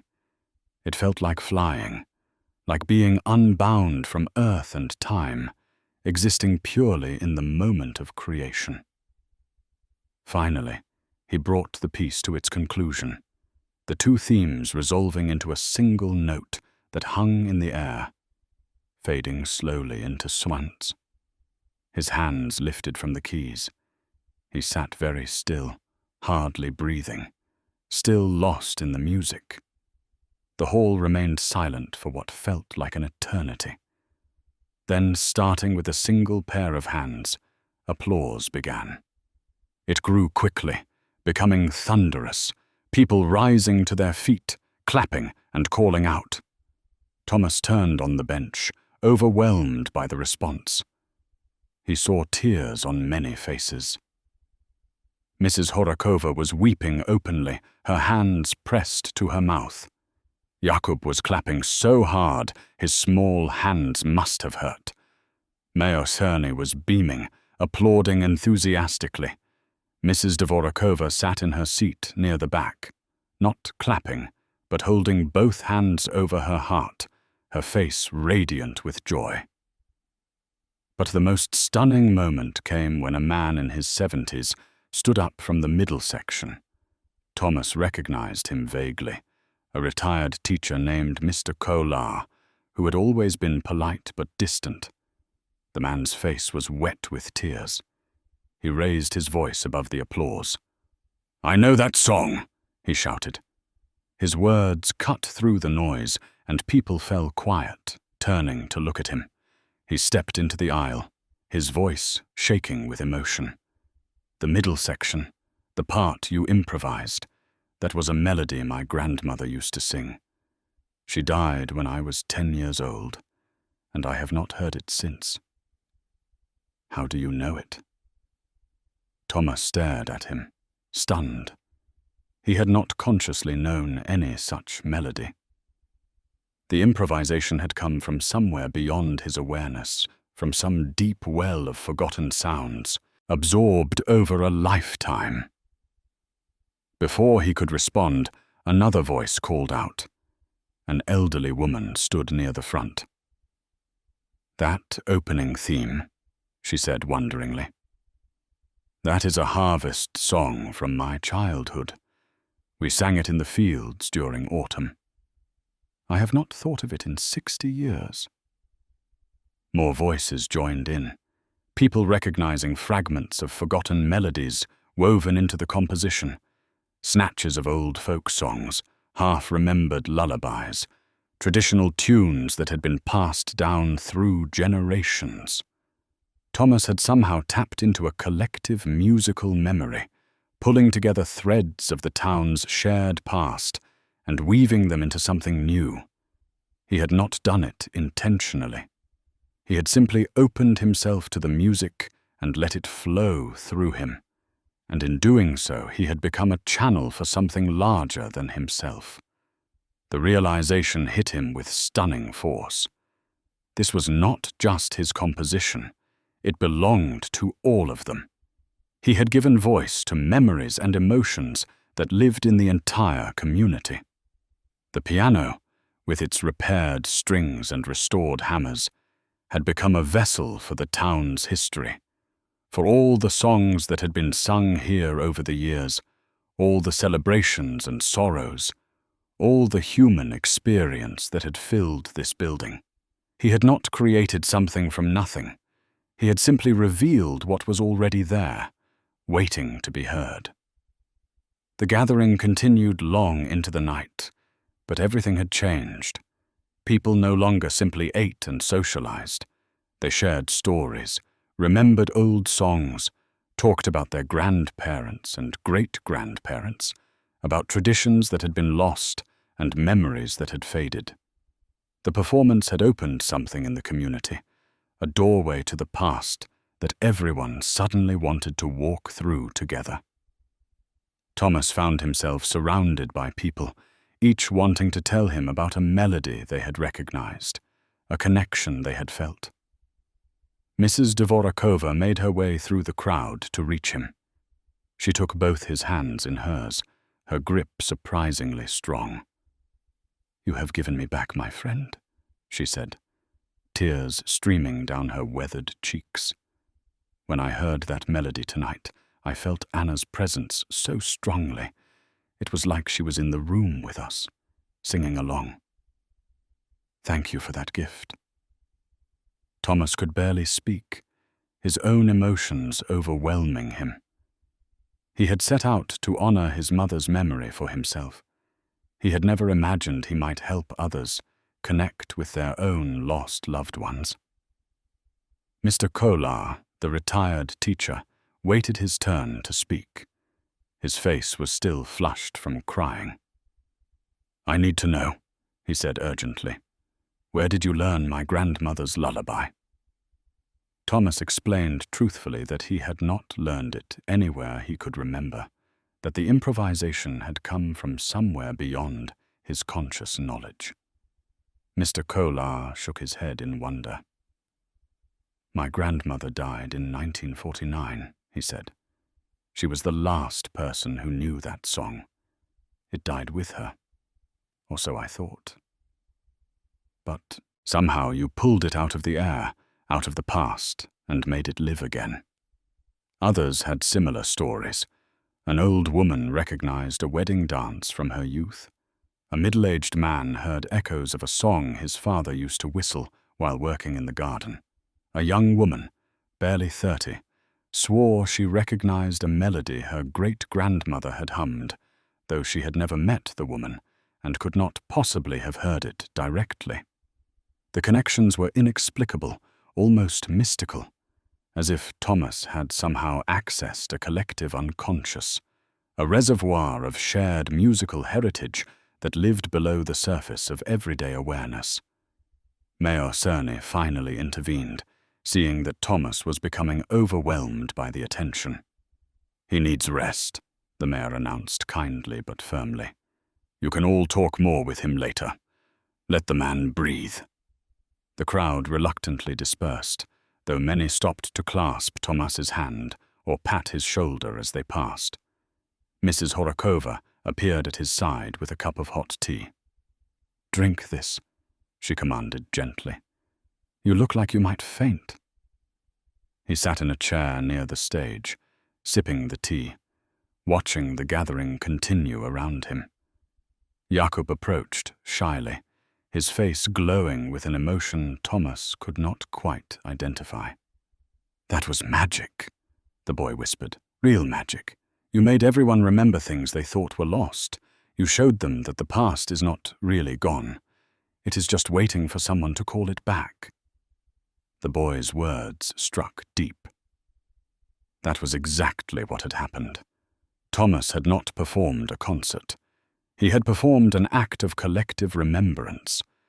As people began to leave, heading home through the cold night, many stopped to thank him again. Some invited him to dinner. Others asked if he would play again, perhaps at other community events. A few even asked if he would teach their children or grandchildren to play piano. The requests overwhelmed him. He had spent so long being invisible that this sudden visibility felt disorienting, almost frightening. But it also felt right in a way he could not quite articulate. This was what his mother had wanted for him, not to hide his gift, but to share it. When the hall finally emptied, only a handful of people remained, helping to clean up. Thomas sat at the piano, too exhausted to move. Mrs. Horakova brought him another cup of tea and sat beside him. "You were magnificent," she said quietly. "I have known you for 12 years, and tonight I finally saw who you really are. Not the quiet man who delivers bread and fixes fences. The artist, the musician, the person you were always meant to be." He looked at her with gratitude. "You gave me the courage to try," he said. "You and Jakub and the mayor. I could not have done this alone." She smiled and patted his hand. "None of us do anything truly important alone," she said. "We need each other. That is what tonight proved. Your music brought everyone together, made us remember that we are connected not just to each other, but to everyone who came before us. That is a precious gift." They sat in comfortable silence for a while, listening to the sounds of chairs being stacked and tables being folded. Eventually, she stood. "Come," she said. "Let us go home. You need sleep." But Thomas found sleep impossible that night. He lay in his narrow bed, replaying the performance in his mind, trying to understand what had happened. The improvisation had felt like channeling something beyond himself, as if he had become a conduit for voices that wanted to be heard. He thought about all the people who had recognized melodies, who had connected with lost memories. How was that possible? He had not consciously known those songs. Yet somehow, in the act of pure creation, he had accessed them. The next morning, Christmas Day, Thomas woke to find that word of the performance had spread beyond divorce. People from neighboring towns had heard about the mysterious pianist who could play forgotten songs. By mid-morning, visitors began arriving, wanting to meet him, to ask questions, to understand what had happened. Mayor Cerny, concerned about the disruption, came to the bakery to discuss the situation with Thomas. "This is extraordinary," the mayor said, settling into a chair in Thomas's small room. People are calling the town hall asking about you. A reporter from the regional newspaper wants to write a story. A music professor from the university in the city wants to come hear you play. I think you may have started something significant." Thomas felt panic rising. He did not want fame or attention. He just wanted to play music, to honor his mother's memory. The mayor saw his distress and held up a calming hand. "You do not have to do anything you do not want to do," he assured Thomas. "But I think you should consider the impact you could have. What happened last night was special. You helped people reconnect with their heritage, with parts of themselves they had forgotten. That matters. There might be other communities that need what you can offer." He paused, choosing his words carefully. "I am not suggesting you become a performer touring the country, but perhaps a few more gatherings, here in our region, for people who heard about last night and want to experience it themselves." Thomas sat in silence, considering. Part of him wanted to retreat, to return to his comfortable invisibility. But another part of him, newly awakened, whispered that maybe his gift was meant to be shared more widely. His mother had believed he had something valuable to offer the world. Maybe she had been right. Maybe his years of silence had not been wasted time, but preparation, a long gestation period that had allowed his music to deepen and mature in ways it never could have if he had continued on his original path. "I need time to think," he told the mayor. "This is all happening too fast. I need to understand what it means." The mayor nodded sympathetically. "Take all the time you need," he said. "But know that the opportunity is there if you want it." He left Thomas alone with his thoughts. Over the next few days, Thomas struggled with the decision. He talked to Mrs. Horakova, who encouraged him to follow his heart. He talked to Jakub, who was excited by the idea of Thomas playing for more people. He even sought out Mrs. Marta at the library, asking if she could help him research the folk songs he had somehow channeled during his performance. She was fascinated by the project and began pulling books on regional musical traditions, old collections of folk melodies, historical records of songs that had been popular in past generations. As they worked through the materials, Thomas began to see patterns. Many of the melodies people had recognized were variations of traditional songs that had been common throughout the region a century ago. They had been passed down orally, sung at harvests and weddings and funerals, part of the cultural fabric of rural life. But with modernization, with radio and recorded music, with younger generations moving to cities, these songs had gradually faded from active memory. They lived on only in the unconscious recollections of older people, fragmentary and incomplete. Somehow, during his improvisation, Thomas had tapped into that reservoir of half-forgotten music. Perhaps it was because he himself was of that older generation, had grown up hearing scraps of these songs without consciously registering them. Perhaps it was because he had spent so many years listening carefully to the world around him, absorbing sounds and patterns without judgment.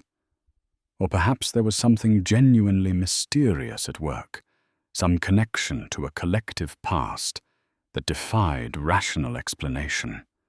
Whatever the cause, the result was undeniable. He had the ability to help people remember. Mrs. Marta suggested they document the process.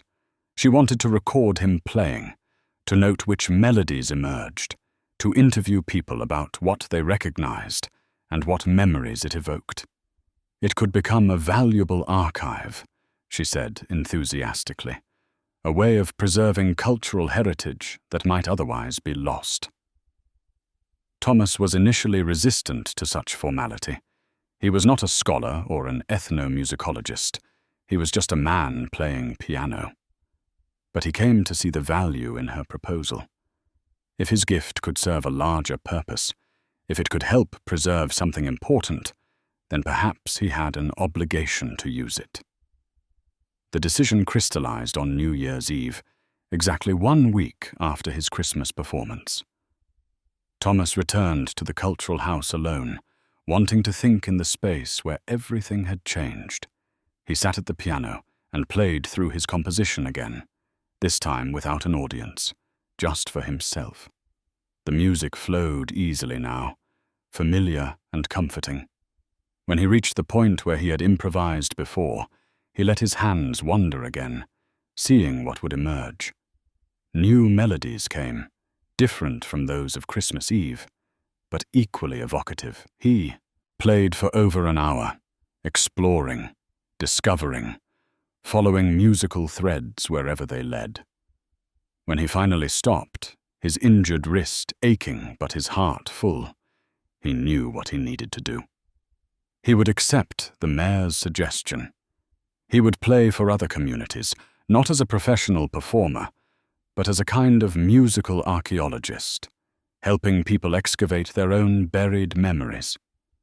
It would be his way of giving back, of using his gift in service of something larger than himself.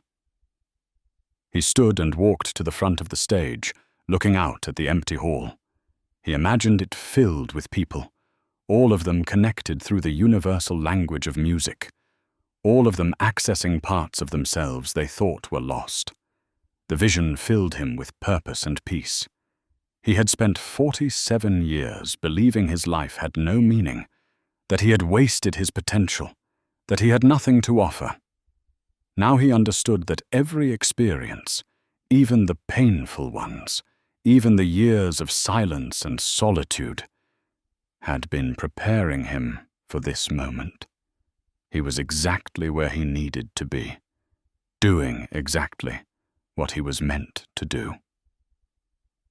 The first invitation came from a village called Petrovice, 20 kilometers north of Dvors. The mayor there had heard about the Christmas Eve performance from a relative who attended. His community was struggling, he explained in his letter. The young people were leaving for cities. The old traditions were dying. The village felt like it was losing its identity. Could Thomas come and play for them, help them remember who they were? Thomas read the letter several times, feeling the weight of responsibility. This was no longer about his personal healing or honoring his mother's memory. People were looking to him to provide something they desperately needed. What if he could not deliver? What if the magic of Christmas Eve had been a one-time occurrence? What if he sat down at their piano and nothing special happened? Mrs. Horakova found him staring at the letter, anxiety written across his face. "You are overthinking," she said gently. "Just go and play. That is all they are asking." He agreed to visit Petrovice on a Sunday afternoon in mid-January. Mayor Kearney arranged transportation and offered to accompany him for support. Jakub begged to come along, and Thomas could not refuse.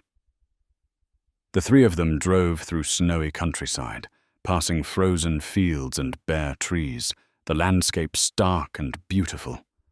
Thomas felt his nervousness growing with each kilometer. His wrist had healed considerably, but still ached in cold weather.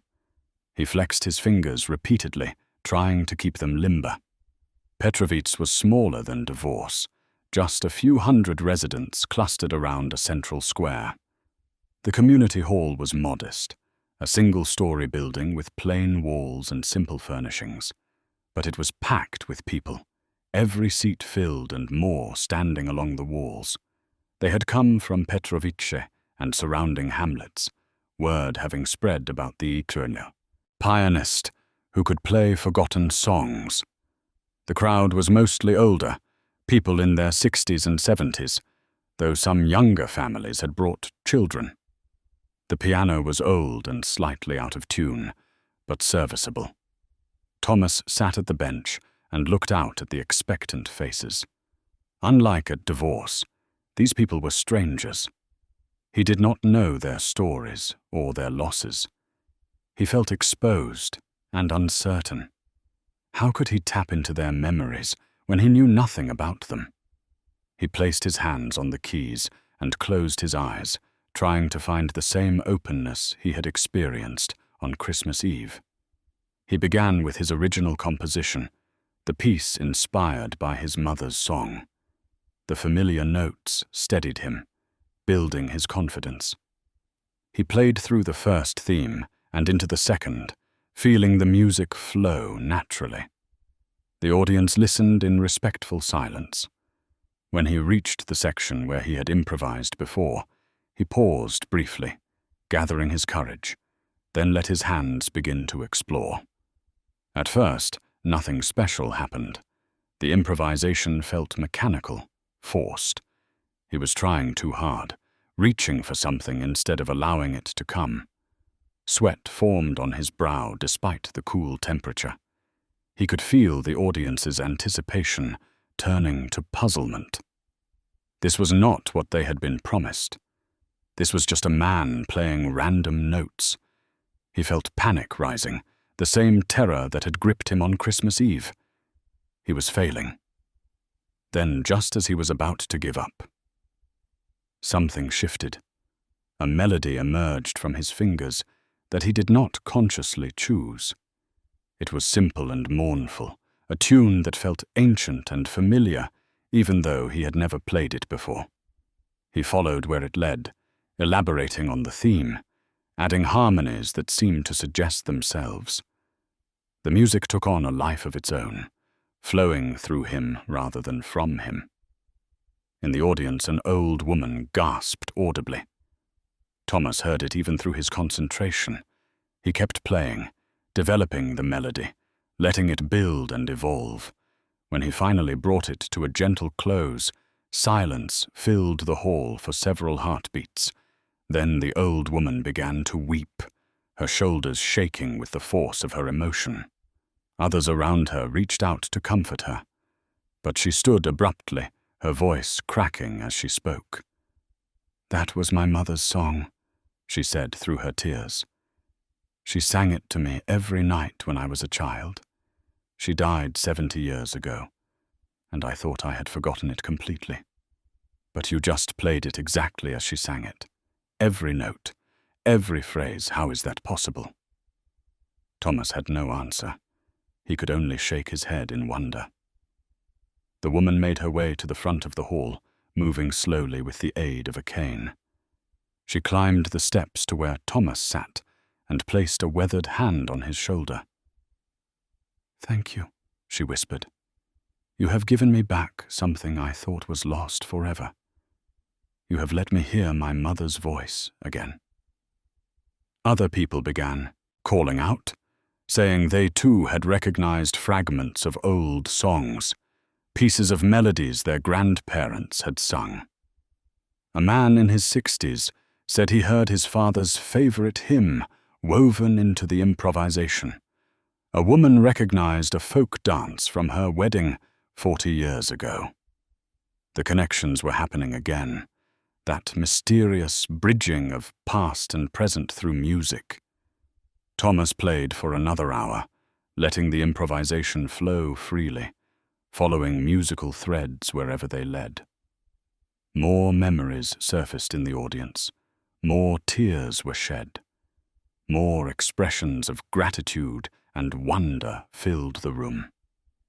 When he finally stopped, exhausted and emotionally drained, the entire hall rose in a standing ovation. People swarmed forward, wanting to touch him, to thank him, to tell him their stories. An elderly man pushed through the crowd and gripped Thomas's hands tightly. "You have done something miraculous here today," he said, his voice shaking. "This village has been dying. Our young people leave and never come back. We have been losing ourselves, forgetting who we are and where we come from. But today, you reminded us. You showed us that our past is valuable, that our traditions matter. You have given us back our dignity." Mayor Cerny had to intervene again, protecting Thomas from being overwhelmed. The drive back to Divorce was quiet, all three passengers lost in their own thoughts. Jakob finally broke the silence. "It happened again," he said softly. "The magic happened again. It is not just a one-time thing. You really can do this." Thomas nodded slowly, still processing what he had experienced. The gift was real. It was repeatable. And it was needed. Word spread faster than Thomas could have imagined. Within weeks, invitations arrived from villages throughout the region. Some came as formal letters from mayors and town councils. Others were handwritten notes from elderly residents who had heard about his performances and desperately wanted him to visit their communities. Each letter told a similar story, a place where traditions were fading, where the connection to the past was being lost, where people needed to remember. Thomas could not accept every invitation. He was still working construction jobs to support himself, still helping Mrs. Horokova with the bakery. But he began performing once or twice a month, always on weekends, traveling to small villages and towns that rarely saw any cultural events. Mayor Cerny helped organize the visits, coordinating with local officials, arranging transportation. Mrs. Marta began documenting each performance, recording which songs emerged, interviewing audience members about their memories. The pattern repeated itself in each location. Thomas would play his original composition, then allow improvisation to take over. Melodies would emerge that he did not consciously know, fragments of folk songs and traditional tunes that had been part of the regional culture for generations. Audience members would recognize these snippets, connecting them to their own family histories, to grandparents and great-grandparents, to childhoods and traditions they thought were forgotten. Tears would flow. Stories would be shared. Communities would experience a collective moment of remembrance and reconnection. But something else began to happen as well. Young people started attending the performances. Initially, they came out of curiosity or because their parents dragged them along. But many found themselves unexpectedly moved by the experience. They heard songs their grandparents had mentioned, but never properly taught them. They witnessed the emotion of older generations and realized how much history was being lost. Some began asking questions, wanting to learn more about their heritage, about the traditions and customs that had shaped their families. In a village called Libice, a teenage girl approached Thomas after his performance. Her grandmother had wept during his improvisation, recognizing a lullaby from her own childhood. The girl asked if Thomas could teach her to play piano. She wanted to learn the old songs, to keep them alive for future generations. Thomas was touched, but explained he was not really a teacher, that he barely understood his own gift. The girl persisted. "Please," she said, "if we do not learn these songs now, they will die when our grandparents die. You have shown us they are worth saving." Her words haunted Thomas. He realized his performances were creating awareness, but not necessarily preservation. He was helping people remember, but memories alone were fragile. They needed to be captured, documented, passed on. He discussed this with Mrs. Marta, who had been thinking along similar lines. She proposed a more systematic approach. They could record his improvisations, transcribe the melodies that emerged, create an archive of traditional songs rescued from obscurity. It would be a cultural preservation project, she said excitedly, something that could benefit the entire region. The idea appealed to Thomas, but also overwhelmed him. It would require commitment, organization, resources. He was just one man with a modest gift. How could he take on such an ambitious project? Yet the more he thought about it, the more he felt it was necessary.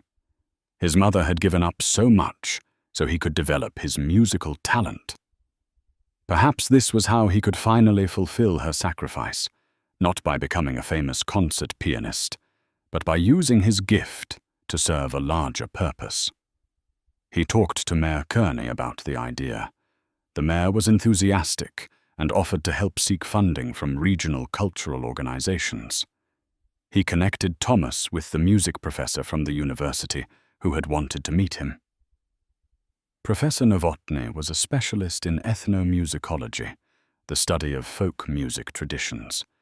He traveled to Dvorce specifically to hear Thomas play and to discuss the preservation project. The professor was a man in his 50s, with graying hair and intense eyes. He listened to Thomas perform at the Cultural House, watching carefully, taking notes. Afterward, he sat with Thomas for over 2 hours, asking questions about the process, about how the improvisations felt, about whether Thomas had any conscious control over which melodies emerged. Thomas answered as honestly as he could, admitting that much of it remained mysterious even to him. Professor Novotny was fascinated. "What you are doing is extraordinary," he said. "You are not just playing music. You are accessing a kind of collective musical memory. The songs you channel are real folk melodies, many of which I recognize from historical records. But some of them are variations I have never encountered, possibly unique to specific families or tiny communities. This is invaluable from an academic perspective. But more importantly, it is healing. You are helping people reconnect with their roots, with their identity. That has profound psychological and cultural significance." The professor offered his support for the preservation project. He could provide recording equipment, help with transcription, connect them with funding sources. He wanted to write papers about Thomas's work, to document it for scholarly purposes. But he promised to do so respectfully, keeping the focus on the music and the communities rather than on Thomas personally. He understood that Thomas was not seeking fame or recognition. He simply wanted to use his gift meaningfully. With Professor Novotny's help, the project began to take shape. They recorded Thomas's performances in several villages, capturing both the music and the audience reactions. Mrs. Marta interviewed elderly residents, gathering stories about the songs they remembered, about when and where they had heard them, about what the music meant to their families. The professor's students helped transcribe the melodies, creating sheet music that could be archived and shared. As spring arrived, Thomas found his life transformed in ways he never could have anticipated. He was no longer invisible. People recognized him in the street, greeted him warmly, thanked him for what he was doing. Children waved at him. Shop owners gave him small gifts. He received letters from people he had never met, expressing gratitude for helping preserve their heritage. The attention was still uncomfortable at times, but he was learning to accept it as part of his new role. His relationship with Jakub deepened as well. The boy accompanied him to many performances, helping carry equipment, assisting Mrs. Marta with interviews. Jakub had found a purpose, a way to contribute to something meaningful. He was thriving, his confidence growing, his natural intelligence and sensitivity finding an outlet. Thomas realized he had become something like a father figure to the boy, providing the guidance and encouragement Jakub had never received. The relationship enriched both their lives. One evening in late April, Thomas received an unexpected visitor. Mrs. Dvorakova appeared at the bakery, moving slowly, but with determination. She had something important to tell him, she said. They sat in Mrs. Horakova's kitchen, drinking tea while the old woman gathered her thoughts. Finally, she spoke. "I have been writing down everything I remember about your mother. she said. All the stories from our childhood, all the songs we sang together, all the dreams she had. I want you to have these memories. They belong to you. She handed him a small notebook filled with her careful handwriting. Thomas opened it with trembling hands and began to read. The pages were full of details he had never known.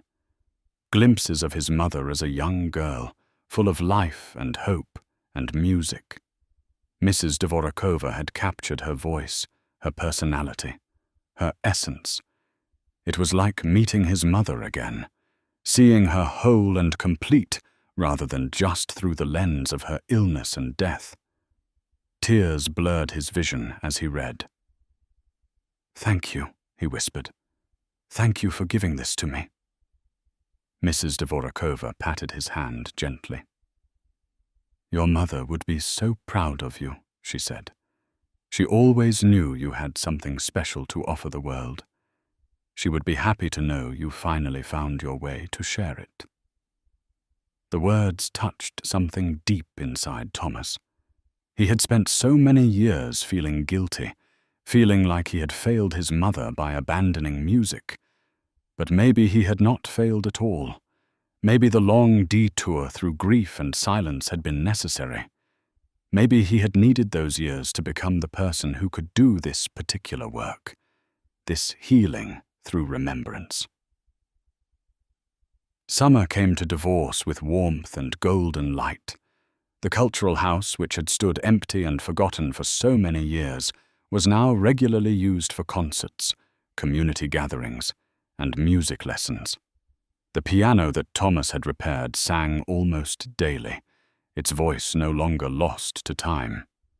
Young people came to learn traditional songs from elderly residents. Families gathered to share stories and memories. The building had become what it was always meant to be, a living center of culture and connection. Thomas continued his performances throughout the region, but he also began to slow down, to be more selective about which invitations he accepted. He was 66 years old now, and the travel was tiring. His wrist, though much improved, still ached after long sessions at the piano. He realized he did not need to personally visit every village. The preservation project had taken on a life of its own. Professor Novotny's students were documenting folk songs throughout the region. Mrs. Marta had created an archive at the library where recordings and transcriptions were stored. Other musicians, inspired by Thomas's work, were learning the old songs and performing them in their own communities. What had started as one man repairing a broken piano had sparked a cultural revival. People were rediscovering pride in their heritage, valuing the traditions their grandparents had carried. Young people were learning songs that had nearly disappeared. Families were strengthening bonds across generations through shared musical experiences. Thomas had not done this alone, but he had been the catalyst, the one who showed what was possible when you honored the past while living fully in the present. On a warm evening in August, exactly 8 months after his Christmas Eve performance, the town of Divorce organized a special celebration. It was billed as a thank you to Thomas, but really it was a celebration of the entire community, of what they had achieved together. The cultural house was decorated with flowers and candles. Tables were laden with food. The piano stood at center stage, polished and dignified, ready to sing. But this time, Thomas was not the only performer. A dozen people, ranging in age from 12 to 80, had prepared musical pieces. Some played traditional folk songs on various instruments. Others sang in groups, their voices blending in harmonies that had echoed through the region for centuries. Children performed a dance they had learned from their grandparents. The evening was a tapestry of sound and memory, a living demonstration of culture preserved and renewed. Thomas sat in the audience with Mrs. Horakova on one side and Jakub on the other. He watched with deep satisfaction as the community he had helped awaken now expressed itself fully. This was better than any solo performance could have been. This was the music becoming truly communal, owned by everyone, shared freely. When the organizers finally called him to the stage for one final piece, he felt no anxiety, only gratitude. He sat at the piano and looked out at the familiar faces. These were his people now, his community. They had taken him in when he was lost and given him a place to belong. In return, he had helped them remember who they were. It was a fair exchange, he thought, a beautiful symmetry. He placed his hands on the keys and began to play his composition one more time, the piece that had started everything. But as he played, he made a change. Instead of improvising alone, he invited the audience to join him. "Sing the songs you remember," he called out. "Share your melodies with each other. The piano is just the beginning. You are the music." And they did. Voices rose throughout the hall, people singing fragments of old songs, humming tunes their mothers had taught them, creating a rich chorus of collective memory. The sound was imperfect, unpolished, but utterly genuine. It filled the hall and spilled out into the summer night, a testament to the power of community and the enduring strength of tradition. When the evening finally ended and people began to drift home under the stars, Jakub walked beside Thomas back to the bakery. The boy was quiet, thoughtful. Finally, he spoke. "What you did with the piano, fixing something everyone thought was broken forever, that taught me something important. Nothing is ever truly lost if someone cares enough to restore it. Not pianos, not songs, not people." Thomas felt his heart swell with emotion. The boy understood. He had learned the lesson Thomas had hoped to teach. They reached the bakery, and Jakub hugged him tightly before running off toward the orphanage. Thomas stood on the street for a moment, looking up at the stars, thinking about the journey that had brought him here. 47 years of silence. 47 years of grief and loneliness and invisibility. And then in the space of a few months, everything had changed. Not because of some grand plan or ambitious goal, but simply because he had been willing to try, to be vulnerable, to share what was in his heart. He climbed the stairs to his small room and sat on the edge of his bed. He pulled out the leather suitcase from underneath, the one that held his old sheet music and photographs. But now, it also held Mrs. Dvorakova's notebook, filled with stories about his mother. He opened it to a random page and read her words by the dim light of his bedside lamp. His mother's voice came through clearly in the stories, her warmth and humor and unshakable faith in him. She had believed he would do something meaningful with his gift. She had been right, even if it took nearly half a century to manifest. The path had not been what anyone expected. He had not become a famous concert pianist performing in grand halls. But he had become something perhaps more valuable, a bridge between past and present, a healer of forgotten memories, a reminder that what we lose can sometimes be found again if we are willing to look. He thought about the piano, standing silent now in the empty cultural house. Tomorrow it would sing again, and the day after that, and for many years to come. It had been saved from destruction and given new purpose, just like him, just like so many of the people he had helped through his music. Brokenness was not the end of the story. It could be the beginning, if you had the courage to rebuild. Thomas lay down and closed his eyes, feeling peace settle over him like a warm blanket. His wrist no longer hurt. His heart no longer ached with unresolved grief. He had honored his mother's memory in the truest way possible, by finally becoming the musician she always knew he could be.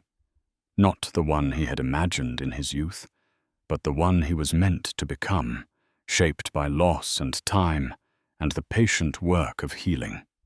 Outside, the town of Dvors slept under the summer stars. The cultural house stood at the edge of the square, its windows dark but its purpose renewed. Inside, the piano waited silently, ready for tomorrow's music. And in a small room above a bakery, an old man, who had once been forgotten, now slept the peaceful sleep of someone who knows his life has meaning, someone who has found his place in the world and used his gifts to make it better.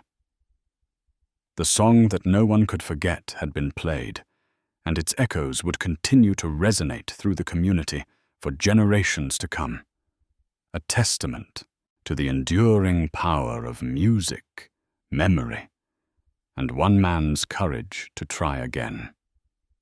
Before you close your eyes tonight, take a moment to think about something in your life that feels broken. Maybe it is a relationship. Maybe it is a dream you gave up on. Maybe it is a part of yourself you thought was lost forever. Remember that broken things can sing again.